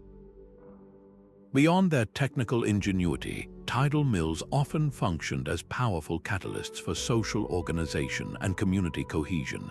Unlike the grand, state-sponsored aqueducts of Rome, many tidal mills were community-owned enterprises. The capital and labor required to build and maintain the massive seawalls and complex gate mechanisms were often beyond the means of a single individual. Villages or monastic communities would pool their resources, sharing the costs and the benefits. This fostered a system of collective management for a vital coastal resource. The mill became a shared asset, and its operation was often governed by strict local bylaws that dictated when it could be used and how the resulting flour or sawn wood would be allocated or sold.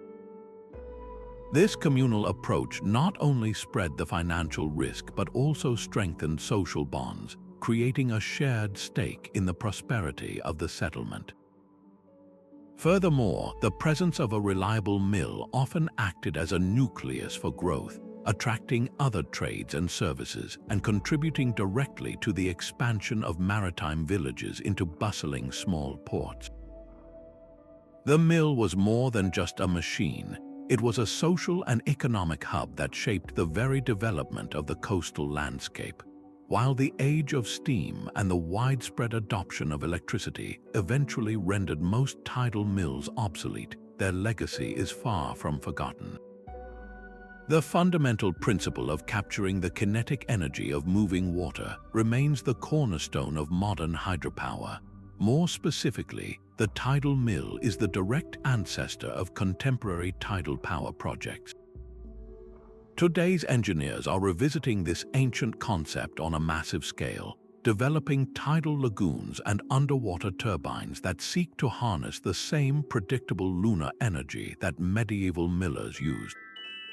The challenge of corrosion in a saltwater environment and the need to understand complex tidal flows are problems that modern science is still solving, proving that the medieval builders were grappling with issues of remarkable sophistication.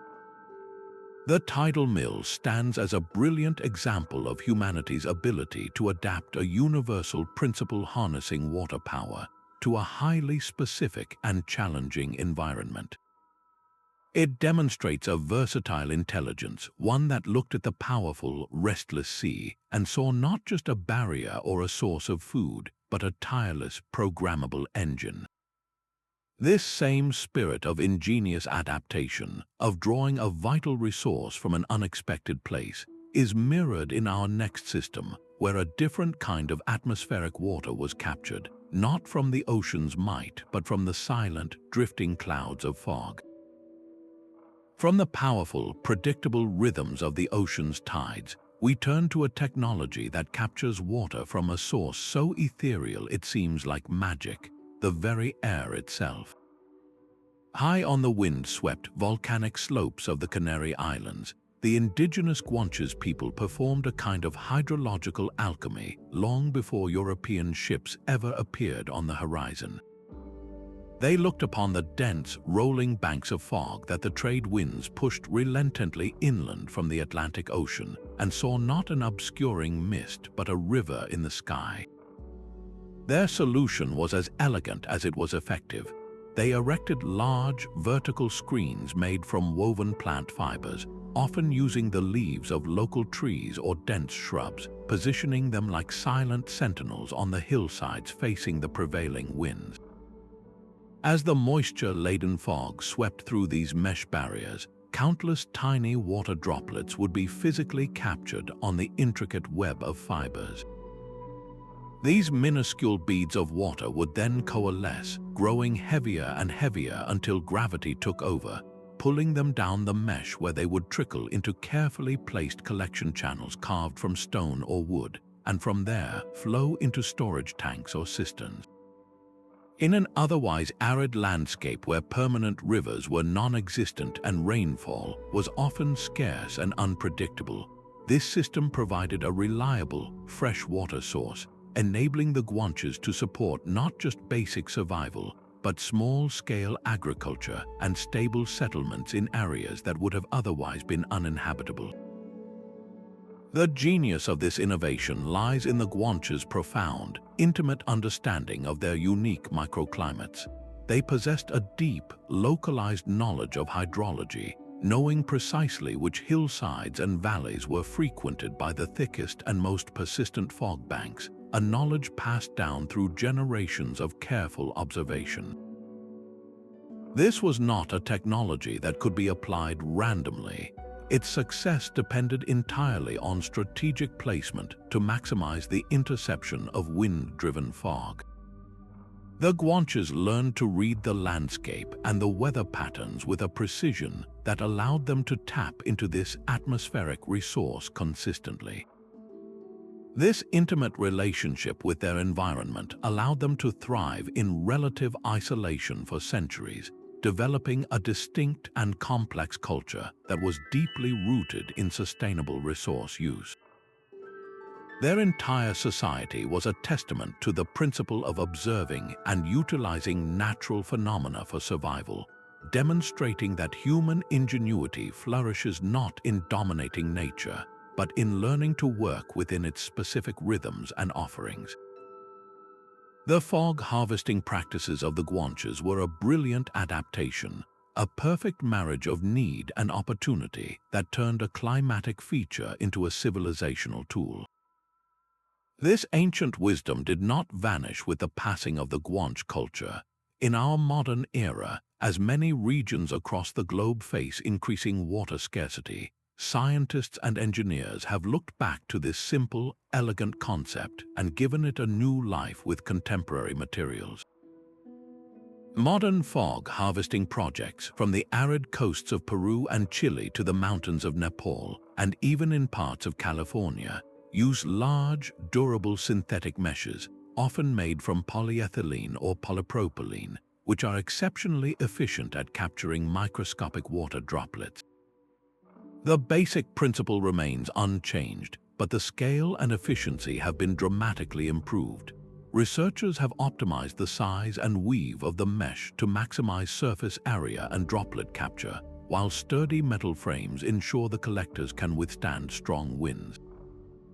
As one hydrology researcher working in the Atacama Desert notes, fog harvesting is a low-energy, high-yield method that turns air into a resource. A single, well-positioned fog collector, measuring just a few dozen square meters, can harvest hundreds of liters of clean, fresh water in a single day during a good fog event. This output is substantial enough to provide drinking water for a small community, irrigate a community garden, or reforest degraded landscapes, all without a single pump, without any chemical treatment, and with virtually zero energy input beyond the initial installation. The accessibility of this technology is one of its greatest strengths, making it a powerful tool for remote and underserved communities. The systems require minimal maintenance, essentially just keeping the collection channels clean and occasionally repairing the mesh, and have no moving parts that can break down. This makes them ideal for areas that lack the technical expertise or financial resources to maintain complex water treatment plants or deep well pumps. Furthermore, because the water source is the atmosphere itself, it is naturally purified and free of the ground-level contaminants that often plague groundwater sources in developing regions. The collected water is typically very clean, requiring only basic filtration or boiling before consumption. This democratizes water access, putting the power to harvest a vital resource directly into the hands of local communities, fostering a sense of independence and resilience. From the highlands of Eritrea to villages in Guatemala, fog harvesting projects are empowering people, providing a supplemental water source that can alleviate pressure on overburdened wells and reduce the time-consuming, often dangerous, task of fetching water from distant sources. The story of fog harvesting, from the Guanches to global applications, powerfully underscores a theme that connects so many of these forgotten water technologies: the immense value of observing and utilizing passive natural forces. Just as the Persians used wind and radiative cooling to create ice, and the tidal millers harnessed the moon's gravitational pull, the fog harvesters tap into the endless hydrological cycle of evaporation and condensation. These are not systems that force the environment to conform to human will through immense exertion of energy. They are systems that insert themselves cleverly into existing natural processes, gently coaxing water from where it is abundant in the air to where it is needed on the ground. This approach offers a crucial, complementary strategy for our modern water infrastructure, which is often centralized, energy-intensive, and vulnerable to disruption. In drought-prone areas, arrays of fog collectors can serve as a decentralized, resilient backup system, capturing a resource that is otherwise completely missed. They represent a different philosophy of resource management, one that is distributed, low impact, and deeply attuned to the local environment. The simple, elegant solution of the Guanches challenges us to look beyond our conventional toolbox and remember that sometimes the most advanced technology is not the most complex one, but the one that listens most closely to the whispers of the natural world. Now, let us shift our gaze from the decentralized coastal mills and atmospheric nets to a project of such staggering scale and ambition that it redefined the very geography of a civilization. Envision a man-made river, not merely a canal, but a true hydraulic spine stretching over 1,700 kilometers, binding the mighty Yellow River in the north to the fertile basin of the Yangtze in the south. This is the Chinese Grand Canal, a colossal network of watercourses whose earliest sections were first conceived in the 5th century before the Common Era, but which was forged into its world-altering form under the relentless drive of the Sui and Tang dynasties. It was and remains the longest artificial waterway ever created by human hands, a project that consumed the labor of millions and reshaped the destiny of China for over a millennium. Its primary purpose was as practical as it was profound: to solve the fundamental problem of feeding the immense and often hungry populations of the arid northern plains. The fertile south produced vast grain surpluses, while the political and military power was concentrated in the north. The Grand Canal became the solution, a colossal conveyor belt that moved millions of tons of tax grain, a system known as the Kaya Yana, directly to the capital, ensuring the stability of successive empires. But its function extended far beyond simple transport. This engineered river was a multi-purpose tool, designed with an intricate system of locks, overflow dams, and aqueducts that also provided vital irrigation for agriculture along its route and helped manage the devastating flood cycles of the temperamental Yellow River, turning a force of destruction into a resource for control. The engineering challenges involved in such an undertaking were almost beyond imagination, particularly the task of moving boats across significant changes in elevation. One of the most critical innovations that made the canal possible was the development of the pound lock. While earlier flash locks allowed boats to navigate drops in a risky, rapid descent, the pound lock, perfected during the Song dynasty, was a chamber with gates at both ends that could be filled or emptied to raise or lower vessels safely and efficiently. This was a revolutionary concept in hydraulics, allowing for the precise management of water levels and enabling the canal to traverse a varied and often difficult terrain. Constructing the canal itself was a Herculean effort that required the mobilization of an empire's entire workforce. Historical records from the Sui dynasty describe a staggering conscription of over 5 million men, women, and even children who labored with simple tools to dig the channels by hand. The human cost was astronomical, with countless workers perishing from exhaustion, disease, and accidents, leading to the canal being grimly nicknamed the River of Blood and Tears. Yet, this immense sacrifice resulted in an infrastructure project of unparalleled utility. The canal incorporated stone revetments to prevent bank erosion, sophisticated sluice gates to regulate flow, and a series of reservoirs to ensure a consistent water supply during dry periods. Every component showcased an advanced understanding of civil engineering and long-term planning, a testament to a civilization capable of thinking and building on a grand, intergenerational scale. The Grand Canal's impact transcended its physical function as a grain route. It became the central nervous system of imperial China, cementing the power of the central government in a way that armies and edicts alone never could. By controlling this vital artery, the emperor in the north could directly provision his massive standing armies and feed the sprawling bureaucracies of cities like Beijing, making the state fundamentally dependent on the canal's smooth operation. This control over the economic lifeblood of the nation was a powerful tool for political integration, binding disparate and often culturally distinct regions into a single, cohesive entity.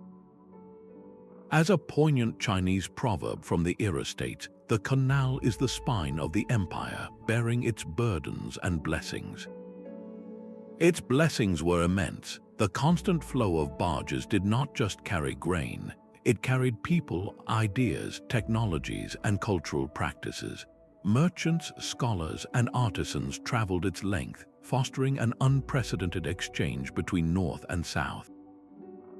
Dialects, culinary traditions, artistic styles, and religious beliefs intermingled in the bustling canal towns, slowly weaving the diverse tapestry of Chinese culture into a more unified whole.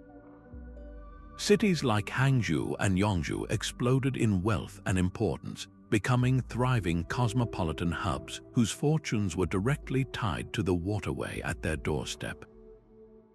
Managing a system of this complexity and scale required one of the most sophisticated bureaucratic apparatuses the pre-modern world had ever seen. A special government agency, the Canal Administration, was established, staffed by officials whose sole responsibility was the upkeep and operation of the waterway. This bureaucracy was tasked with the monumental job of maintaining the channel, which was a constant battle against the relentless silt carried by the Yellow River. Dredging operations were a perennial and expensive necessity. Furthermore, this administration had to adjudicate the complex and often competing water rights of the millions of people who lived along its banks. Water needed to be allocated for navigation, for irrigating fields, and for domestic use, requiring a delicate and often contentious balance.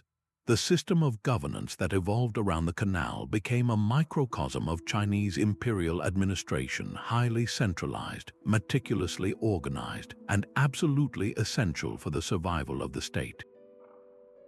The canal was not just a feat of engineering, it was a feat of logistics and human organization, demonstrating that the greatest structures are useless without the social and administrative machinery to support them. The most remarkable testament to the Grand Canal's brilliance is that it is not merely a historical relic. Significant sections of it remain in use today, 1,400 years after its initial completion, serving as a functioning waterway for transport and irrigation. While it no longer carries the imperial grain tribute, it is once again being recognized for its modern strategic value, with massive new engineering projects like the South-North Water Transfer Project, utilizing its ancient course to channel water to the parched north. Its enduring presence on the landscape is a powerful reminder of the long-term vision of its creators. It stands in stark contrast to many modern infrastructure projects, which are often designed with a lifespan of mere decades. The Grand Canal was built for the ages, its route so logically sound and its construction so robust that it has remained relevant through dynastic collapses, revolutions, and the dawn of the industrial age. It forces us to reflect on how such monumental public works become woven into the very fabric of a national identity. For China, the canal is more than a canal. It is a symbol of unification, a physical manifestation of the connection between North and South, and an enduring source of pride in a civilizational achievement that has literally shaped the map. This concept of water management as a force for social cohesion and spiritual order finds a fascinating and beautiful parallel in our next system, where water distribution is guided not by an imperial bureaucracy, but by the rhythms of temple bells and community prayer. From the monumental, state-controlled flows of the Chinese Grand Canal, we journey now to a system where water management is guided not by imperial decree, but by divine principle and democratic consensus. Imagine the emerald green rice terraces of Bali, sculpted like steps for giants into the volcanic slopes, each one glistening with water that has traveled a carefully orchestrated path. This is the realm of the Sabak, a communal water management system that is as much a spiritual practice as it is a feat of agricultural engineering, with roots stretching back to the 9th century. The Sabak is not merely a network of canals and weirs. It is a living embodiment of the Hindu Balinese philosophy of Trihita Karana, which translates to the three causes of well-being. This profound worldview teaches that prosperity can only be achieved through harmony in three relationships: between people and people, between people and nature, and between people and the divine.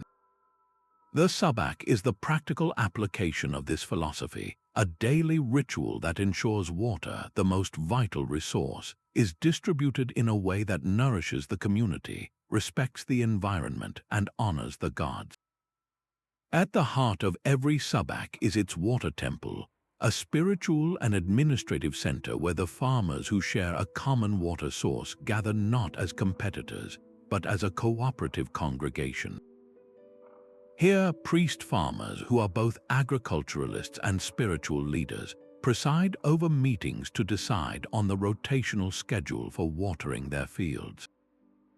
These discussions are not dominated by the wealthiest or most powerful landowners. They are democratic deliberations aimed at one goal: equitable distribution for the good of the entire group.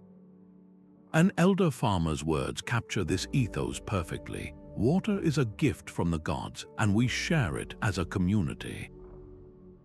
This collective decision-making process ensures that every farmer, from those with fields at the top of the hill to those at the very bottom, receives their fair share of the life-giving flow. The physical genius of the Sabak system lies in its sophisticated and synchronized irrigation schedule, a calendar that manages not just water, but time itself to create ecological resilience. The system begins at a weir, a small dam built across a river, which diverts water into a main canal. This canal then branches into a complex, fractal-like network of smaller channels that deliver water to the terraces. But the water does not flow everywhere at once. The Sabak community agrees on a strict rotation. A farmer might receive water for their fields for 2 days, after which the flow is manually diverted to their neighbor's plot. This rotation prevents any single area from being waterlogged or parched, but its benefits run even deeper. Crucially, all the farmers in a Sabak coordinate their planting and harvesting cycles. This means that entire blocks of terraces are flooded, grown, and then followed at the same time. This synchronized fallowing is a brilliant, natural form of pest control. If all fields are flooded simultaneously, pests like rats and insects have nowhere to retreat and their populations crash. Then, when all fields are drained and left fallow, the pests' food sources and breeding grounds disappear entirely. This eliminates the need for widespread pesticide use, preserving the delicate balance of the paddy ecosystem. The water itself, having flowed through one set of fields, carries nutrients to the next, creating a virtuous cycle of fertility that has sustained the breathtaking productivity of Balinese rice farming for over a millennium. This intricate dance of water and community is held together by a powerful framework of religious adherence and ritual. The Sabak is inextricably linked to the Balinese water temple network, a hierarchy of temples that correspond to the watershed itself. At the top of the system is the Pura Ulan Danubata, the temple dedicated to the goddess of the lake, who is believed to be the ultimate source of all water. Further down the slopes are regional temples, and at the very local level is the Sabak temple, where farmers make daily offerings. Rituals are performed at every critical stage of the agricultural cycle, before breaking the soil, when planting the seedlings, and before the harvest. These are not empty ceremonies. They are a constant reinforcement of the sacred contract between the farmers, their land, and the spiritual world. By honoring the water deities, the farmers acknowledge that the resource they depend on is a divine gift, not a human possession.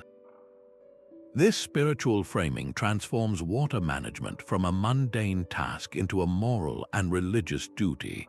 It instills a deep-seated respect for the resource and fosters a culture of conservation. To waste water or to cheat the irrigation schedule is not just a social transgression. It is a spiritual offense, an act that could bring imbalance and misfortune to the entire community.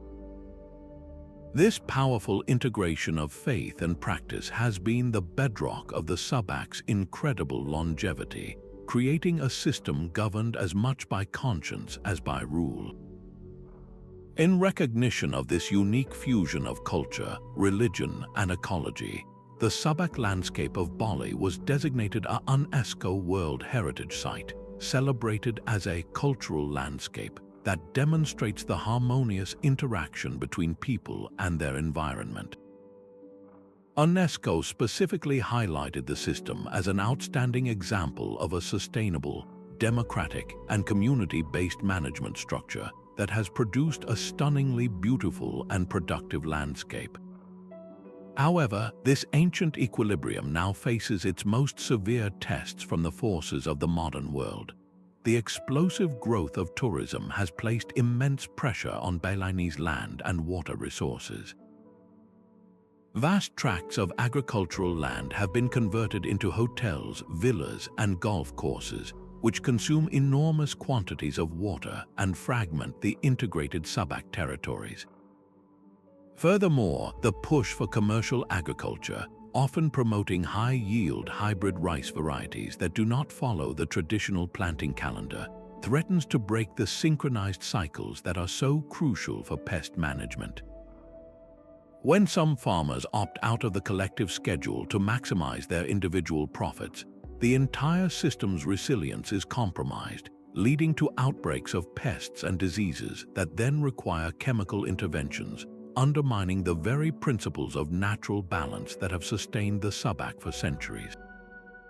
In response to these challenges, a vital conservation movement has emerged, one that seeks to preserve the Sabac not as a museum piece, but as a living, evolving model of sustainable governance.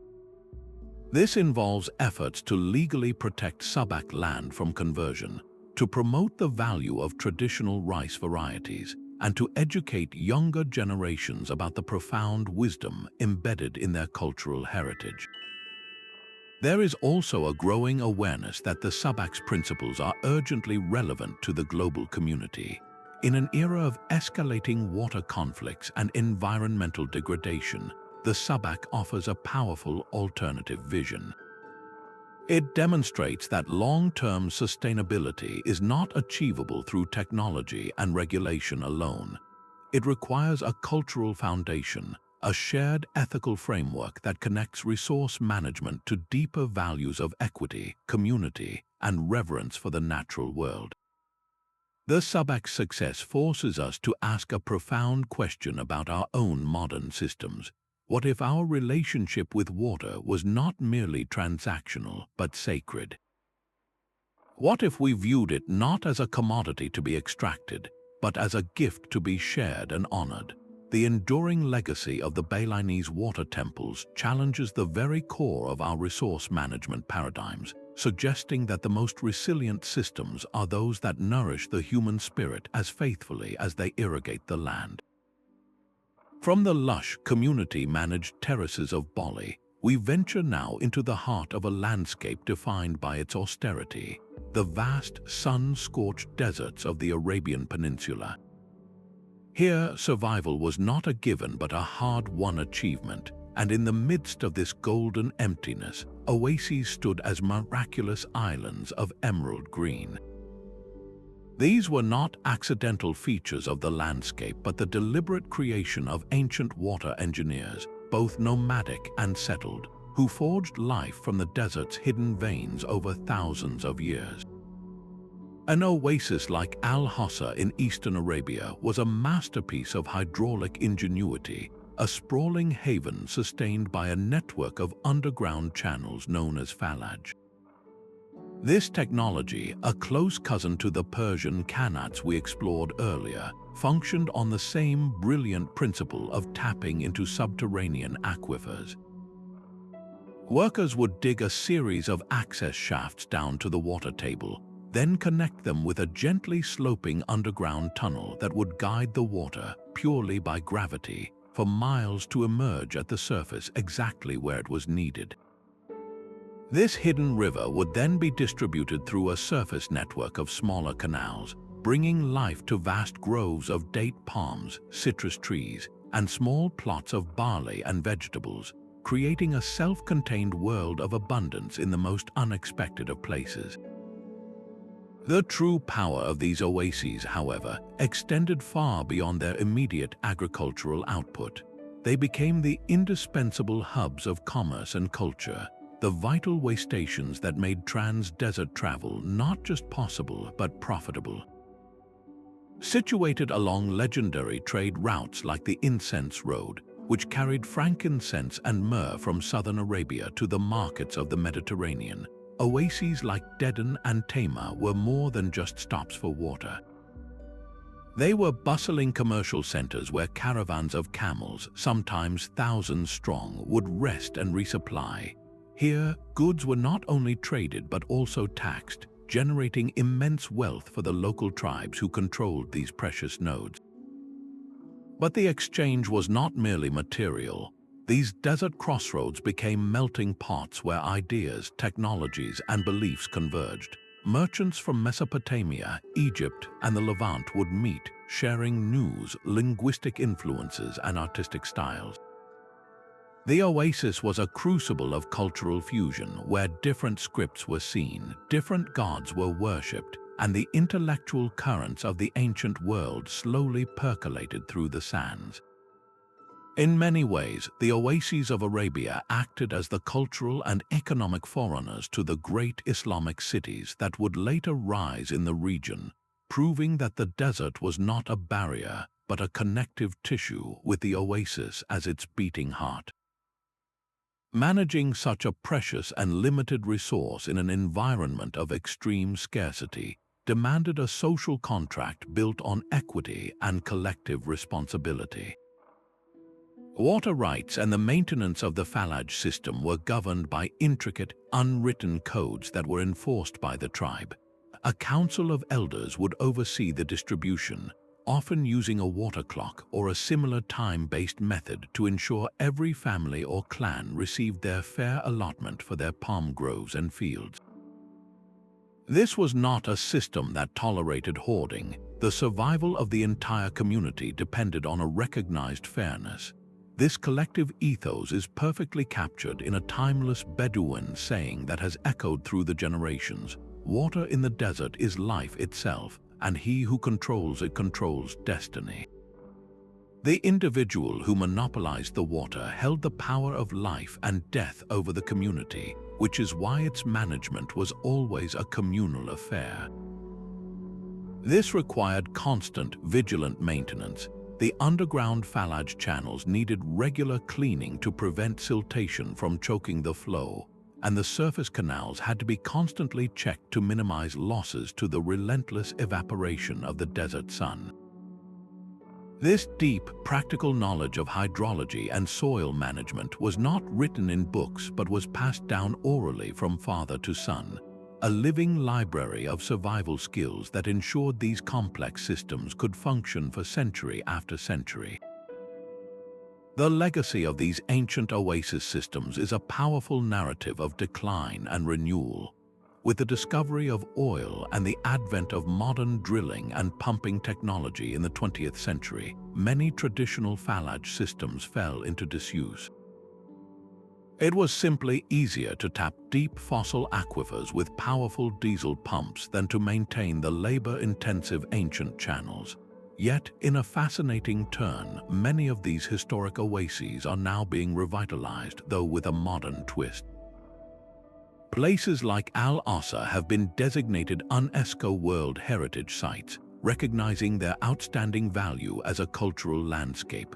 Conservation projects are now underway to restore the old Aflaj, the plural of Falaj, not just as historical monuments, but as functioning parts of a more sustainable water management strategy.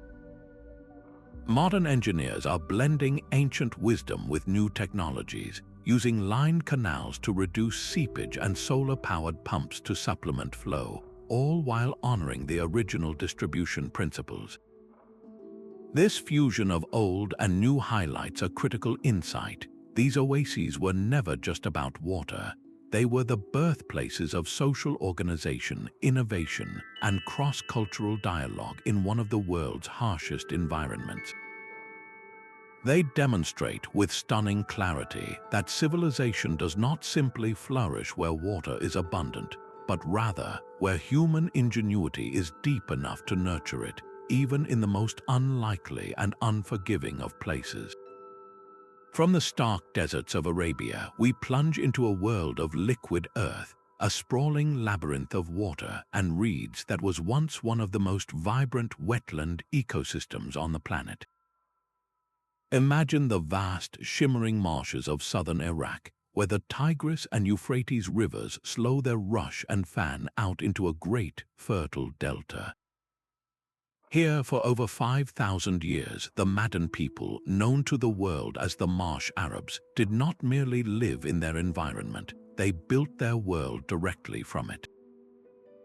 Their homes were majestic, arched structures crafted entirely from the tall, sturdy kasab reeds that grew in abundance, and even the very ground beneath their feet was an act of creation. They would weave together great mats of reeds and mud, layer upon layer, to form stable, floating islands anchored to the lakebed. These were not temporary rafts, but permanent foundations for entire villages, rising and falling with the seasonal pulse of the waters. Their world was one of unparalleled fluidity, navigated by long, elegant canoes called mashaf, often poled by water buffalo through a maze of tranquil canals. This was a culture born from and defined by the wetland, a civilization that achieved a breathtakingly sustainable balance with one of the world's most dynamic and productive environments. The ingenuity of the Marsh Arabs extended far beyond their architecture into a sophisticated system of water management that sustained their entire way of life. They were master hydraulic engineers on a local, intimate scale. To control water levels for their specific needs, they constructed small, temporary dams and clever diversions using nothing more than reeds, mud, and woven mats. These structures were not meant to conquer the water, but to gently guide it. They would raise the level in certain areas to create ideal conditions for cultivating rice and barley in the rich, saturated soils. In other areas, they would manage the flow to maintain perfect, shallow lagoons for their water buffalo to graze on aquatic plants, the buffalo themselves being central to their economy, providing milk, cheese, yogurt, and dung that was dried and used as fuel. This was a livelihood perfectly adapted to the rhythm of the seasonal floods. The spring inundation was not a disaster to be feared, but a renewal to be anticipated, bringing nutrient-rich silt that fertilized the marshes and replenished the fish stocks that were a primary source of protein. The Madden did not fight the cycle of flood and recession. They integrated their entire agricultural and pastoral calendar into it, creating a self-sustaining loop where human activity supported the ecosystem, and the ecosystem, in turn, supported the people. This ancient, symbiotic relationship fostered an environment of incredible biodiversity, making the Mesopotamian marshes a crucial ecological hub on a global scale.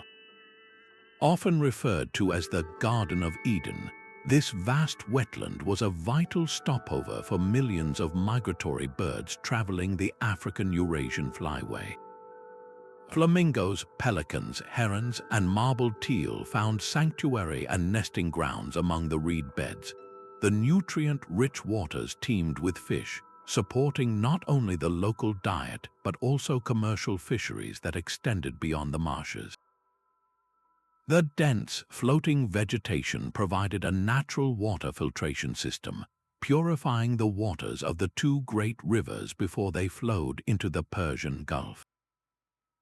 The Madden, through their gentle, non-invasive practices, were the stewards of this rich tapestry of life. Their fishing methods were selective, their agriculture was small-scale, and their building materials were entirely renewable. They understood that their own survival was inextricably linked to the health of the entire ecosystem. This profound connection is beautifully encapsulated in the words of a Madden elder, who once reflected, "Our life is woven with the reeds and water. They are our home and our heritage." Their identity was not separate from the marsh, it was an extension of it. This harmonious existence, however, was brutally shattered in the final decades of the 20th century.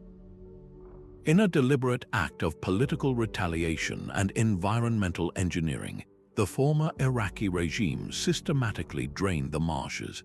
A massive network of canals and dikes was constructed to divert the flow of the Tigris and Euphrates, diverting the lifeblood of the wetlands out to the desert sea. The goal was to punish the marsh Arabs for alleged dissent and to destroy their sanctuary. The result was an ecological and human catastrophe of staggering proportions. Within just a few years, over 90% of the wetlands dried up, turning a lush, aquatic paradise into a cracked, salt-encrusted wasteland. The reed beds withered and died, the fish vanished, and the sky emptied of birds. The Madden people, their world literally evaporating around them, were forced into a mass exodus, becoming environmental refugees scattered across Iraq and neighboring countries. A culture that had endured for 5 millennia was seemingly obliterated in less than a decade, a stark and tragic testament to how quickly ancient wisdom can be erased by modern political will. Yet the story of the marshes did not end in dust. Following the fall of the regime in 2003, a remarkable story of resilience began to unfold. The marsh Arabs, driven by an unbreakable connection to their homeland, returned and began a grassroots effort to break the dams and embankments that had starved their world. Using little more than hand tools and determination, they breached the walls, allowing the precious waters of the Tigris and Euphrates to flow back into their ancient channels. The response from the environment was swift and breathtaking. As the water returned, so did the dormant seeds of the reeds, sprouting from the mud with incredible vigor. Fish returned to the newly flooded plains, and with them, the birds began to circle back. International organizations and the Iraqi government have since joined these restoration efforts, though the path to full recovery is fraught with challenges. Upstream damming in Turkey and Syria, coupled with the escalating pressures of climate change, means the water flow is no longer what it once was. Salinization remains a persistent threat. Despite this, significant portions of the marshes have been revived, and a portion of the Madden population has been able to return, rebuilding their reed houses and resuming their traditional practices. This partial recovery stands as a powerful symbol of hope, demonstrating the incredible resilience of both nature and the human spirit when given even a sliver of a chance. The legacy of the marsh Arabs offers a profound and urgent lesson for our modern world. Their hydraulic practices were not about controlling water, but about conversing with it. They represent a deep ecological knowledge, a way of living with wetlands, not just on them. In an era of rising sea levels and intensified flooding due to climate change, the wisdom of the Madden is more relevant than ever. They understood how to use natural, flexible materials to manage water flow, how to farm in a way that enhanced rather than depleted the ecosystem, and how to build a society that was truly adaptive to a dynamic environment. The deliberate destruction of their world serves as a chilling warning of the fragility of such indigenous cultures in the face of centralized, large-scale modernization. Preserving these unique water cultures is not an act of nostalgia. It is a critical investment in our collective future. they hold a library of knowledge about resilience, sustainability, and coexistence that we cannot afford to lose, especially as we face a future where our relationship with water will define our very survival. The Maddens show us that the most advanced form of engineering is not always concrete and steel, but sometimes it is the patient, generations-deep understanding of how to weave a life from reeds and water. Now, journey from the floating world of the marsh Arabs to the fortified heart of a different kind of refuge, a city where water security was a matter of life and death played out in the darkness beneath the stone. High on the arid hills of Judea, the city of Jerusalem presented a paradox. It was a major political and religious center built around a single, vulnerable water source. The Gihon Spring was the city's only perennial supply of fresh water, but it bubbled up from the ground in the Kidron Valley, well outside the city's defensive walls. For any enemy laying siege, controlling or poisoning this spring meant certain victory. This fundamental vulnerability forced the city's inhabitants, from the Canaanites around 2000 BC to the kings of Judah, to become masters of subterranean engineering, creating a hidden, defensive labyrinth that turned a weakness into an almost impregnable strength. The most breathtaking component of this system is Hezekiah's Tunnel, a 533-meter-long channel carved directly through the bedrock. What makes it an almost unbelievable achievement is that it was dug by two teams of workers, starting from opposite ends and meeting in the middle. The logistics of this are staggering to consider. With only hammers, chisels, and fire to crack the rock, these teams, working in cramped, airless darkness, navigated a winding, S-shaped path through the limestone, guided only by the sound of the other team's picks echoing through the stone. An inscription found in the tunnel, left by the workers themselves, commemorates the moment of breakthrough. And this is the story of the tunnel, while the stonecutters were still swinging their axes, each toward his fellow. There was heard the voice of a man calling to his fellow. This raw, first-hand account gives us a spine-tingling connection to the human effort and the triumphant moment when the two sections met with an accuracy that still astounds engineers today. The winding path of the tunnel, which seems illogical at first glance, was actually a stroke of brilliant hydraulic and strategic genius. A straight line would have been much shorter, but it would have required digging through much harder rock strata. The engineers instead chose a softer layer of limestone, following its meandering seam through the hill. More importantly, this winding route was a deliberate defensive measure. If an enemy force ever managed to breach the outer source of the spring and enter the tunnel, the curves would prevent them from having a clear line of sight or shot and would create perfect ambush points for the defenders. The true marvel, however, lies in the gradient. Despite its serpentine path and the fact that it was dug from two separate starting points, the tunnel maintains an incredibly consistent, gentle slope from the Gihon Spring to the collection pool inside the city walls, the Pool of Siloam. The total drop from end to end is a mere 30 centimeters, a gradient of about 0.6%. This is a feat of surveying precision that seems almost impossible with the technology of the time.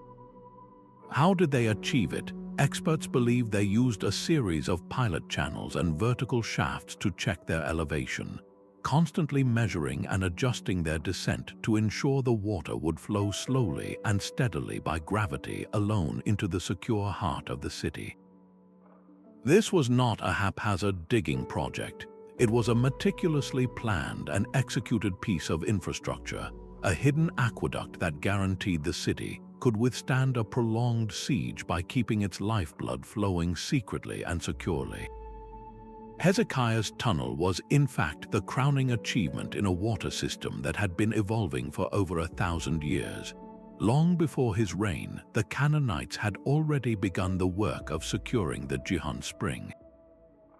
They constructed a massive, fortified tower over the spring itself, and carved a separate, simpler tunnel that allowed citizens to access the water from inside the city walls by descending a hidden stairway. This earlier system, known as Warren's Shaft after its 19th century discoverer, shows that the strategic importance of the Jihan was understood from the very beginning. Hezekiah's project, undertaken around 700 BC in anticipation of an Assyrian invasion, was the ultimate upgrade. It rendered the older, more exposed access points obsolete by bringing the water directly to a new, massive reservoir inside the city's defenses. The biblical account in the second book of Kings succinctly captures the urgency and purpose of this monumental public work. Hezekiah made a pool and a conduit and brought water into the city. This single sentence encapsulates a king's primary duty in the ancient world: to ensure the survival of his people. Controlling the water was the ultimate act of leadership, a tangible demonstration of a ruler's ability to provide security and defy the most powerful armies of the age. Yet, the significance of the Jihan Spring and its tunnels extended far beyond mere military strategy. Water in the ancient Near East was never just a physical resource. It was imbued with deep spiritual and political meaning. The spring's name, Jihan, means gushing, and it was seen as a sacred source, a manifestation of divine favor and the life-giving power of God. It was at this very spring that King Solomon was anointed, a ritual that connected the legitimacy of the monarchy to the life-sustaining waters. The Pool of Siloam, the terminus of Hezekiah's tunnel, also became a central site for religious rituals, including purification ceremonies. This fusion of the practical and the sacred transformed the entire hydraulic system into more than just a utility. It was a symbol of God's covenant with the city, a divinely sanctioned lifeline. The water that flowed through the tunnel was not just for drinking. It was for coronations, for purification, for sustaining the temple services. It wove together the physical defense of the city with its spiritual identity, making the act of securing water an act of preserving the entire social and religious order. This profound interconnection reminds us that in the ancient world, a city's resilience was measured not only by the height of its walls, but by the depth of its faith and the ingenuity with which it harnessed the natural world to serve both God and king. From the defensive tunnels of Jerusalem, we journey now to the sun-drenched landscapes of the American Southwest and the high valleys of the Andes, where a different model of water governance took root, one based not on royal decree or military defense, but on community and shared responsibility. Picture a network of earthen canals known as acequias, branching like veins through arid valleys, their gentle flow sustaining fields of maize, vibrant chilies, and fragrant grapevines. This was a hydraulic system brought by Spanish colonists beginning in the 16th century, but its story is far more complex than simple imposition. While the Spanish introduced the formal legal structure and the name acequia derived from the Arabic asakia, a testament to the Moorish hydraulic legacy in Spain itself, they often found themselves building upon ancient indigenous knowledge. In regions like New Mexico, the Pueblo peoples had already been practicing sophisticated irrigation for centuries, and in the Andes, the Inca and their predecessors had mastered mountain hydrology.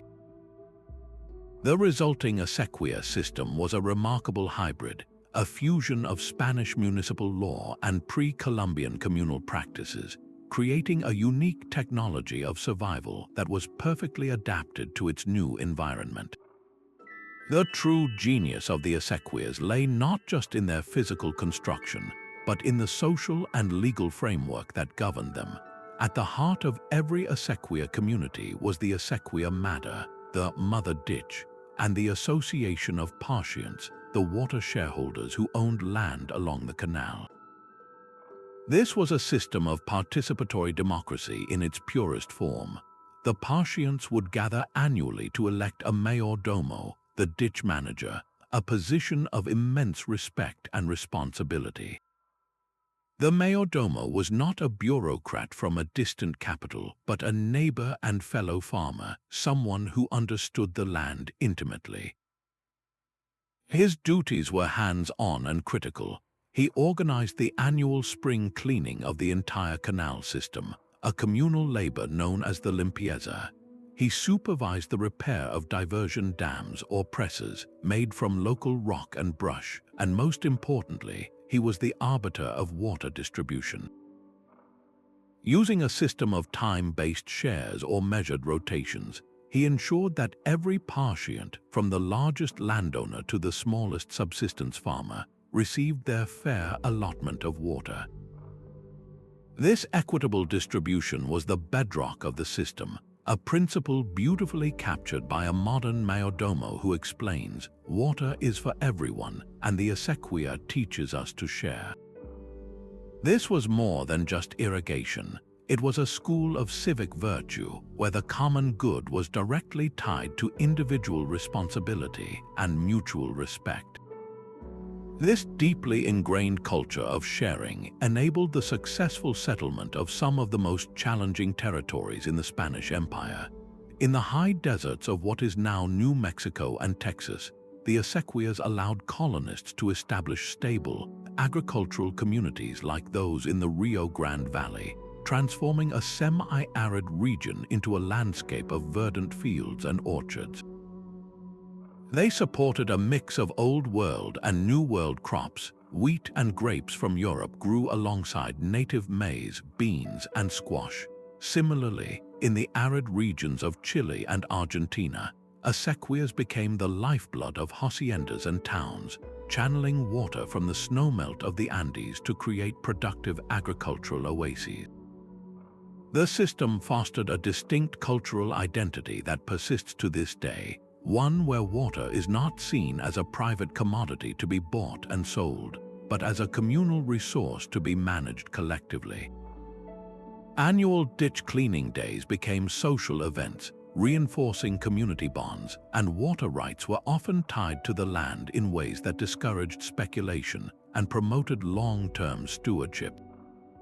The acequia was more than a water delivery system. It was the central institution around which a unique way of life was built, a life shaped by the rhythms of the ditch and the collective decisions made under a cottonwood tree. The physical design of the acequias demonstrated a sophisticated understanding of local ecology that went beyond simple water delivery. The canals were typically unlined, carved directly from the earth. While this might seem inefficient to modern engineers, it served a vital purpose. It allowed for groundwater recharge, replenishing the aquifers that fed local springs and wells. The water seeping from the acequia madder nourished the roots of riverside cottonwoods and willows, creating vibrant riparian corridors that supported rich biodiversity. The system often incorporated settling basins, areas where the water would slow down, allowing silt and sediment to drop out before the clearer water continued to the fields. This natural filtration process improved water quality and, crucially, the nutrient-rich silt collected in these basins could later be dredged and used to fertilize the very fields the acequia irrigated, creating a closed-loop system of fertility. This integration with the local ecosystem stands in stark contrast to the impermeable concrete canals of modern industrial agriculture, which often disrupt natural hydrology and degrade surrounding habitats.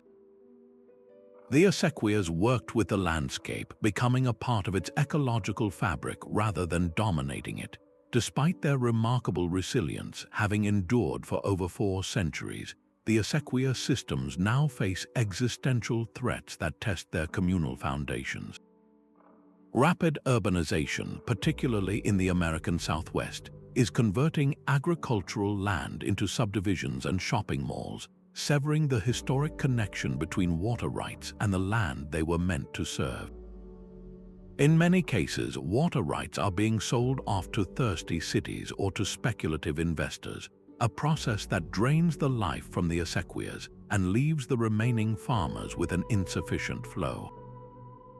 Compounding this is the intensifying water scarcity driven by prolonged droughts and climate change, which pits the traditional senior water rights of the acequias against the massive demands of municipal and industrial users.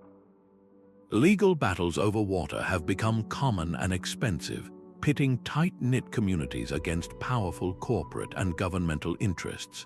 The very model of shared, equitable distribution is challenged by a modern economic system that views water as a financial asset.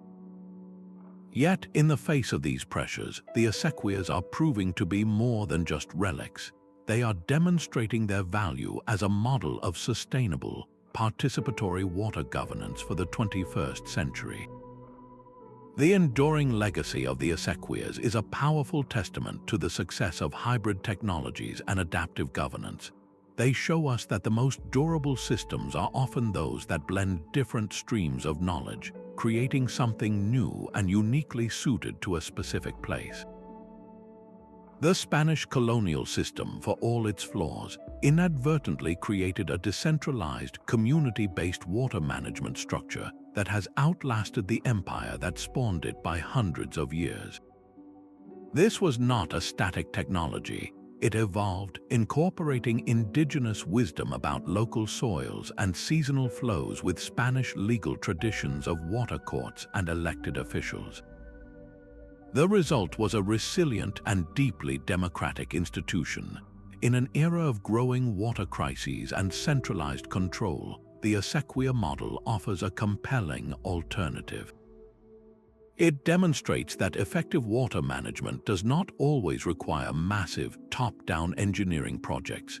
Sometimes, the most sustainable solution is a network of earth-lined canals, maintained by the hands of a community, and governed by the simple, profound principle that water is for everyone.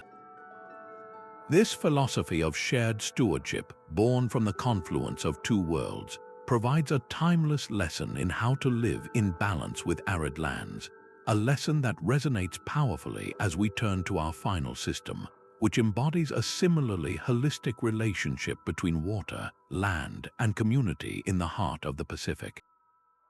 Our journey through the world's forgotten water systems now brings us to the most isolated archipelago on Earth, where a culture developed a relationship with water so profound it was woven into the very fabric of their spiritual and social identity. Imagine the Hawaiian Islands not as modern tourist destinations, but as a series of vast, self-sustaining wedges of land, each one running from the misty peaks of the volcanoes all the way down to the sparkling coral reefs.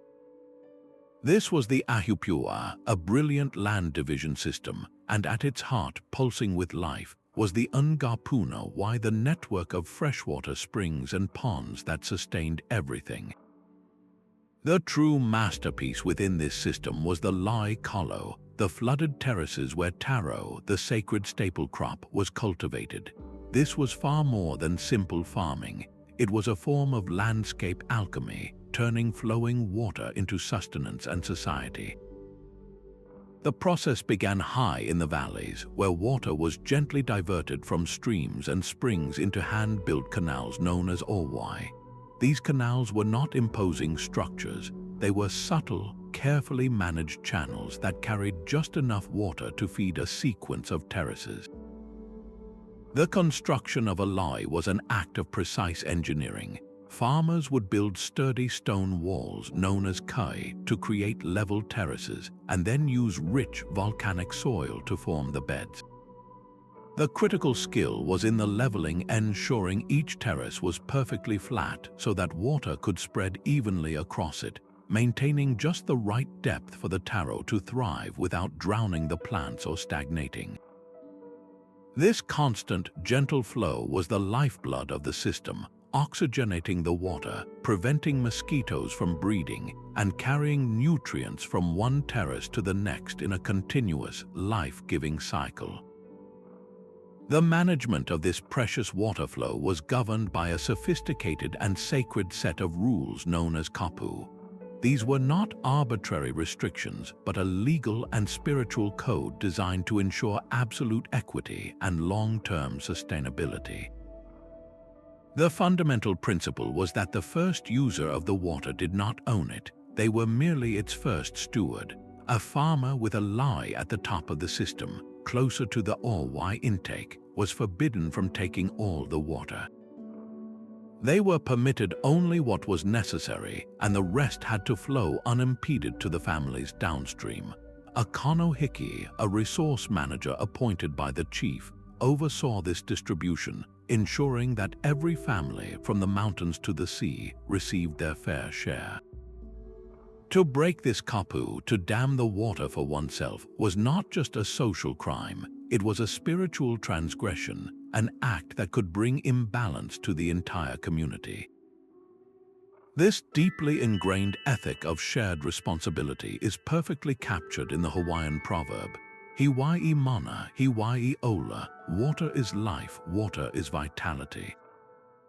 The proverb speaks to a fundamental truth. Water is not just a physical substance, it is a source of spiritual power and the very essence of existence. To hoard it was to hoard life itself, an unthinkable act in a culture that understood its collective survival depended on cooperation. The environmental benefits of the Lai system were as ingenious as its social structure. These terraces were not just agricultural plots. They functioned as artificial wetlands, a sprawling natural water treatment facility. As the water slowly meandered from one terrace to the next, sediment and nutrients would settle out, purifying the water before it eventually returned to the main stream and flowed out to the sea. This process prevented soil erosion in the uplands and kept the nearshore coral reefs free of damaging siltation. Furthermore, the saturated terraces acted as massive sponges, allowing water to percolate deep into the ground, recharging the island's vital aquifers. The Lai also created rich, biodiverse habitats. Native fish like the oapu would swim up the canals into the terraces, and freshwater shrimp thrived in the pools, providing an additional source of protein. The taro itself was a complete food source. The root was pounded into the staple paste, poi, while the leaves, lau, were cooked as a nutritious green. This system supported a large, dense population without degrading the land or the water, a testament to a closed-loop, regenerative agricultural model that modern sustainability experts can only aspire to recreate.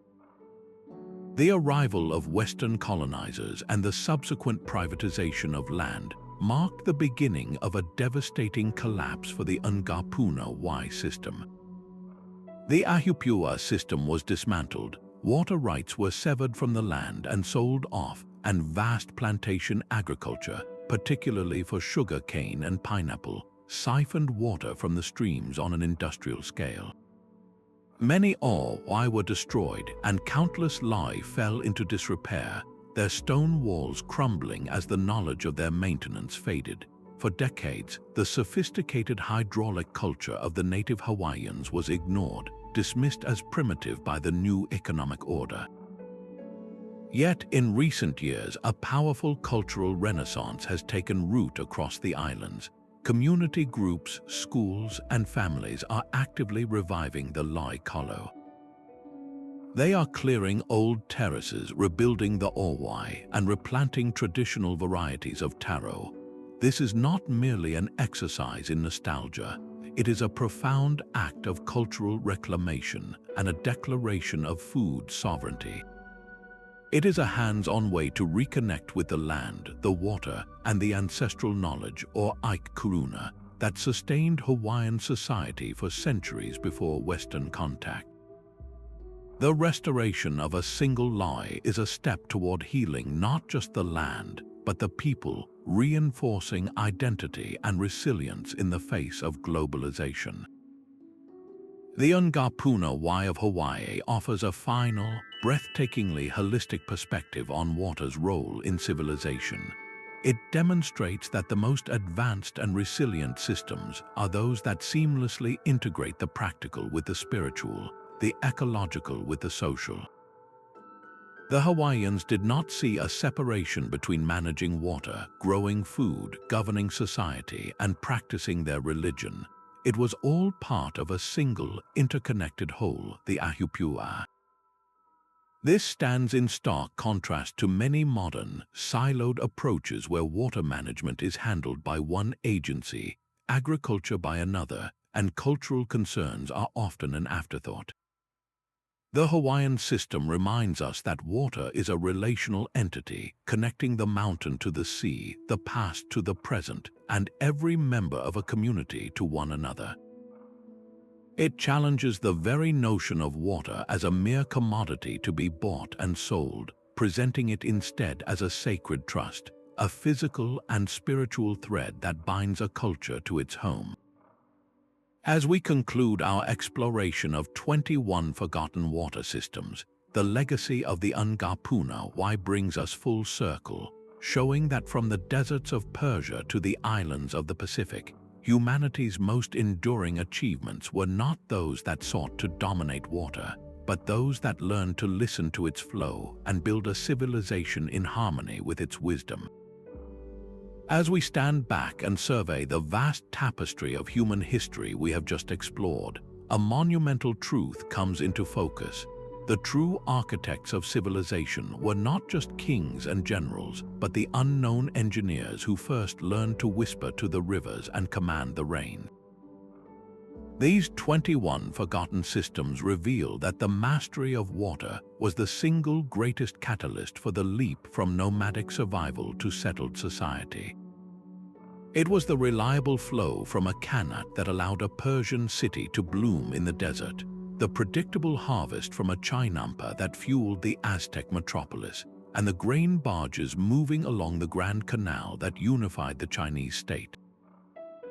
Water control was the prerequisite for the agricultural surplus that freed people to become artisans, priests, scholars, and soldiers. It enabled the population density that sparked urbanization and the specialization that drove technological progress. Without these hydraulic foundations, the Great Pyramids of Egypt, the philosophies of Greece, and the temples of Angkor would simply be unthinkable.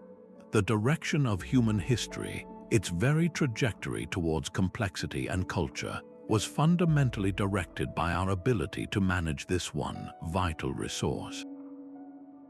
Beyond mere survival, these systems became the very scaffolding upon which societies organized themselves, revealing a fascinating spectrum of human governance. On one end, we see the highly centralized, top-down models of power. The Roman aqueducts and the Assyrian canals were monumental proclamations of state authority, projects so vast they could only be commissioned by an emperor, designed to supply the urban centers that were the seats of their power. Control of the water was synonymous with control of the people. Yet, in beautiful contrast, we find powerfully decentralized, community-driven models that proved just as enduring, if not more so. The Sabak temples of Bali, the Acequia associations of New Mexico, and the Lai Kolo of Hawaii were all built on a foundation of shared responsibility and democratic decision-making. In these societies, water was not a tool of control but a bond of community, managed through collective rituals and equitable sharing agreements that ensured no one was left without. This dichotomy shows us that there is no single blueprint for success. Civilizations flourished under both imperial command and local cooperation, but the common thread was always a social structure specifically evolved to manage the life-giving resource upon which everyone depended. Perhaps the most profound lesson lies in the deep spiritual and cultural connection these societies forged with their water sources. For them, water was never just H2O, it was a sacred, animating force. This was not a vague sentiment but a practical, guiding principle embedded in daily life. The Balinese farmer making an offering at the water temple, the Hawaiian elder reciting the proverb that water is life itself, the Ifugao community performing a ritual to honor the mountain springs. These were not separate from the act of irrigation. They were the moral and spiritual framework that ensured the system's sustainability. This sacred relationship fostered a profound sense of stewardship. When you believe a river is inhabited by a deity or that a spring is a gift from the ancestors, you are far less likely to pollute it or divert it for selfish gain. This integration of the spiritual with the practical created a powerful ecological conscience, a built-in conservation ethic that protected the resource for generations. It stands in stark contrast to our modern, often utilitarian view of water as a mere commodity, a disconnect that may lie at the heart of many of our current environmental crises. The ingenuity on display is humbling, not for its complexity, but for its elegant simplicity and its deep attunement to local environments. These were not technologies of brute force. They were technologies of harmony. The Persian Yakhchal didn't fight the desert heat with energy. It used the desert's own cold nights and dry winds to create ice. The Andean Waru didn't battle the Altipano frost with heaters. It used water and soil to create a protective thermal microclimate. The Guanche fog nets didn't drill deep wells. They plucked moisture directly from the air. This pattern of working with nature rather than against it is a universal hallmark of these systems. They relied on gravity, evaporation, tidal rhythms, and passive cooling, the free, constant energies of the planet. They were built with local, biodegradable materials, stone, earth, and reeds. When they eventually faded, they returned to the landscape without leaving a permanent scar. This represents a pinnacle of sustainable design, a circular economy that modern engineers are only now beginning to emulate in the pursuit of a greener future. Yet, for all their brilliance, the stories of their decline offer some of the most urgent cautionary tales for our own time. The fall of these hydraulic civilizations often came from a rupture in the delicate balance they had maintained. For Angkor, it was likely a combination of climate volatility and the siltation of its grand Barays, a failure of maintenance on a colossal scale. For the Sinhalese tanks of Sri Lanka, it was the collapse of the social and administrative order due to foreign invasion. The engineering was perfect, but the society that maintained it was shattered. The near destruction of the Mesopotamian marshes shows how quickly a thousands-year-old balance can be annihilated by modern political will and technological power. These collapses teach us that a water system is not just a physical construct, it is a socio-ecological contract. It can be broken by a changing climate, by war, by resource mismanagement, or by the simple loss of the communal knowledge needed to sustain it. Their ruins stand as silent sentinels, warning us that no civilization, no matter how grand its monuments or sophisticated its technology, is immune to the consequences of neglecting its foundational relationship with water. This brings us to the most vital question of all. What is the legacy of these forgotten marvels in the 21st century? In an era of climate change, megadroughts, and sinking water tables, their wisdom is not a historical curiosity, it is a lifeline. We see their principles being rediscovered and reinvented in cutting-edge projects. Modern architects are designing buildings with passive cooling towers that function like giant yakhchals. Engineers are creating decentralized, gravity-fed water systems for rural communities, inspired by the Qanat and the Sri Lankan tank. Urban planners are looking to the Chinampas as a model for integrating agriculture into cities, and fog harvesting nets are providing clean water in arid regions from Peru to Morocco. The ancient concept of community-based water governance, as seen in the Sabak and Acequias, is being championed as a more equitable and sustainable alternative to top-down corporate control. The past is speaking to us, offering a treasure trove of proven solutions. It invites us to blend this ancient, place-based wisdom with our contemporary scientific understanding to create a new, resilient water ethic for the future. The true legacy of these 21 systems is the powerful demonstration that human ingenuity, when guided by respect for nature and a commitment to community, can create wonders that not only change the direction of civilization but can also help it endure. Our journey through 21 forgotten water control systems has uncovered a hidden history of human ingenuity, a narrative where the fate of entire civilizations was inextricably linked to their ability to command the humble flow of water. From the subterranean qanats of Persia to the tidal mills of medieval Europe, each system tells a powerful story not just of technical skill, but of profound adaptation, deep collaboration, and a vision that redirected the course of societies in ways we are only now beginning to fully appreciate. These are not merely relics of a distant past, they are vibrant case studies in resilience. They show us that the greatest human achievements often emerged from the necessity to work in concert with the environment, not in opposition to it. The gravity-fed elegance of the Qanat, the thermal intelligence of the Waru, and the communal spirit of the Sabak all speak to a universal truth. Our ancestors understood that to control water was to shape destiny itself, building their cultures, economies, and very identities around this most fundamental resource. These forgotten examples serve as a crucial mirror for our own time, reminding us that water is far more than a simple commodity or a line item on a utility bill. It is a living, shaping force, the bedrock of culture, the engine of economy, and the very fabric of a healthy environment. The intricate carvings of India's stepwells show us water as sacred art. The grain barges of the Chinese Grand Canal illustrate water as political and economic glue, and the synchronized fallowing of the Balinese rice terraces demonstrates water as ecological regulator. This holistic understanding stands in stark contrast to the often fragmented and short-sighted way modern societies manage this vital resource.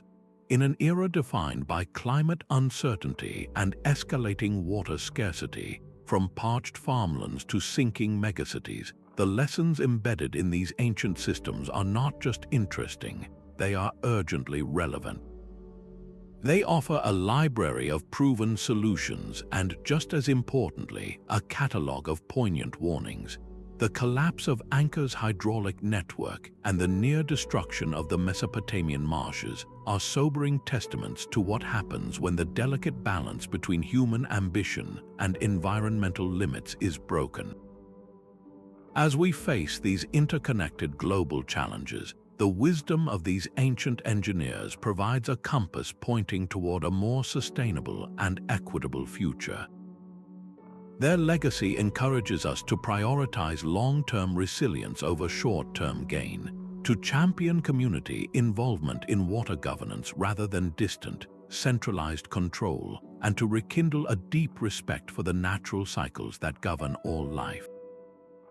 The success of the Aztecs and the Sabak proves that when people have a direct stake in managing their shared resource, they become its most passionate and effective guardians. This historical perspective challenges us to rethink our own approaches, to blend cutting-edge science with timeless principles of passive design, circular systems, and shared stewardship. Imagine modern cities that, like Tenochtitlan, integrate food production into their water management, or agricultural regions that, like ancient Sri Lanka, use cascading tanks to conserve every drop of monsoon rain. The past is not a place to escape to, but a vast repository of innovative ideas waiting to be rediscovered and reimagined with the tools we have today. Let this exploration be more than a passive viewing experience. Let it be an invitation to curiosity and engagement. We encourage you to look closer at the water systems in your own community. Where does your drinking water come from? What ancient springs or forgotten canals might lie beneath your city's streets? How does the rainfall on your roof find its way back to the ocean? Understanding the origins and impacts of these everyday marvels is the first step toward becoming a more informed and responsible steward of this precious resource. The story of water is the story of us, and it is a story that is still being written. If you found this dive into historical mysteries enlightening and want to join us in uncovering more forgotten technologies that shaped our world, please support our channel by liking this video and subscribing for more content.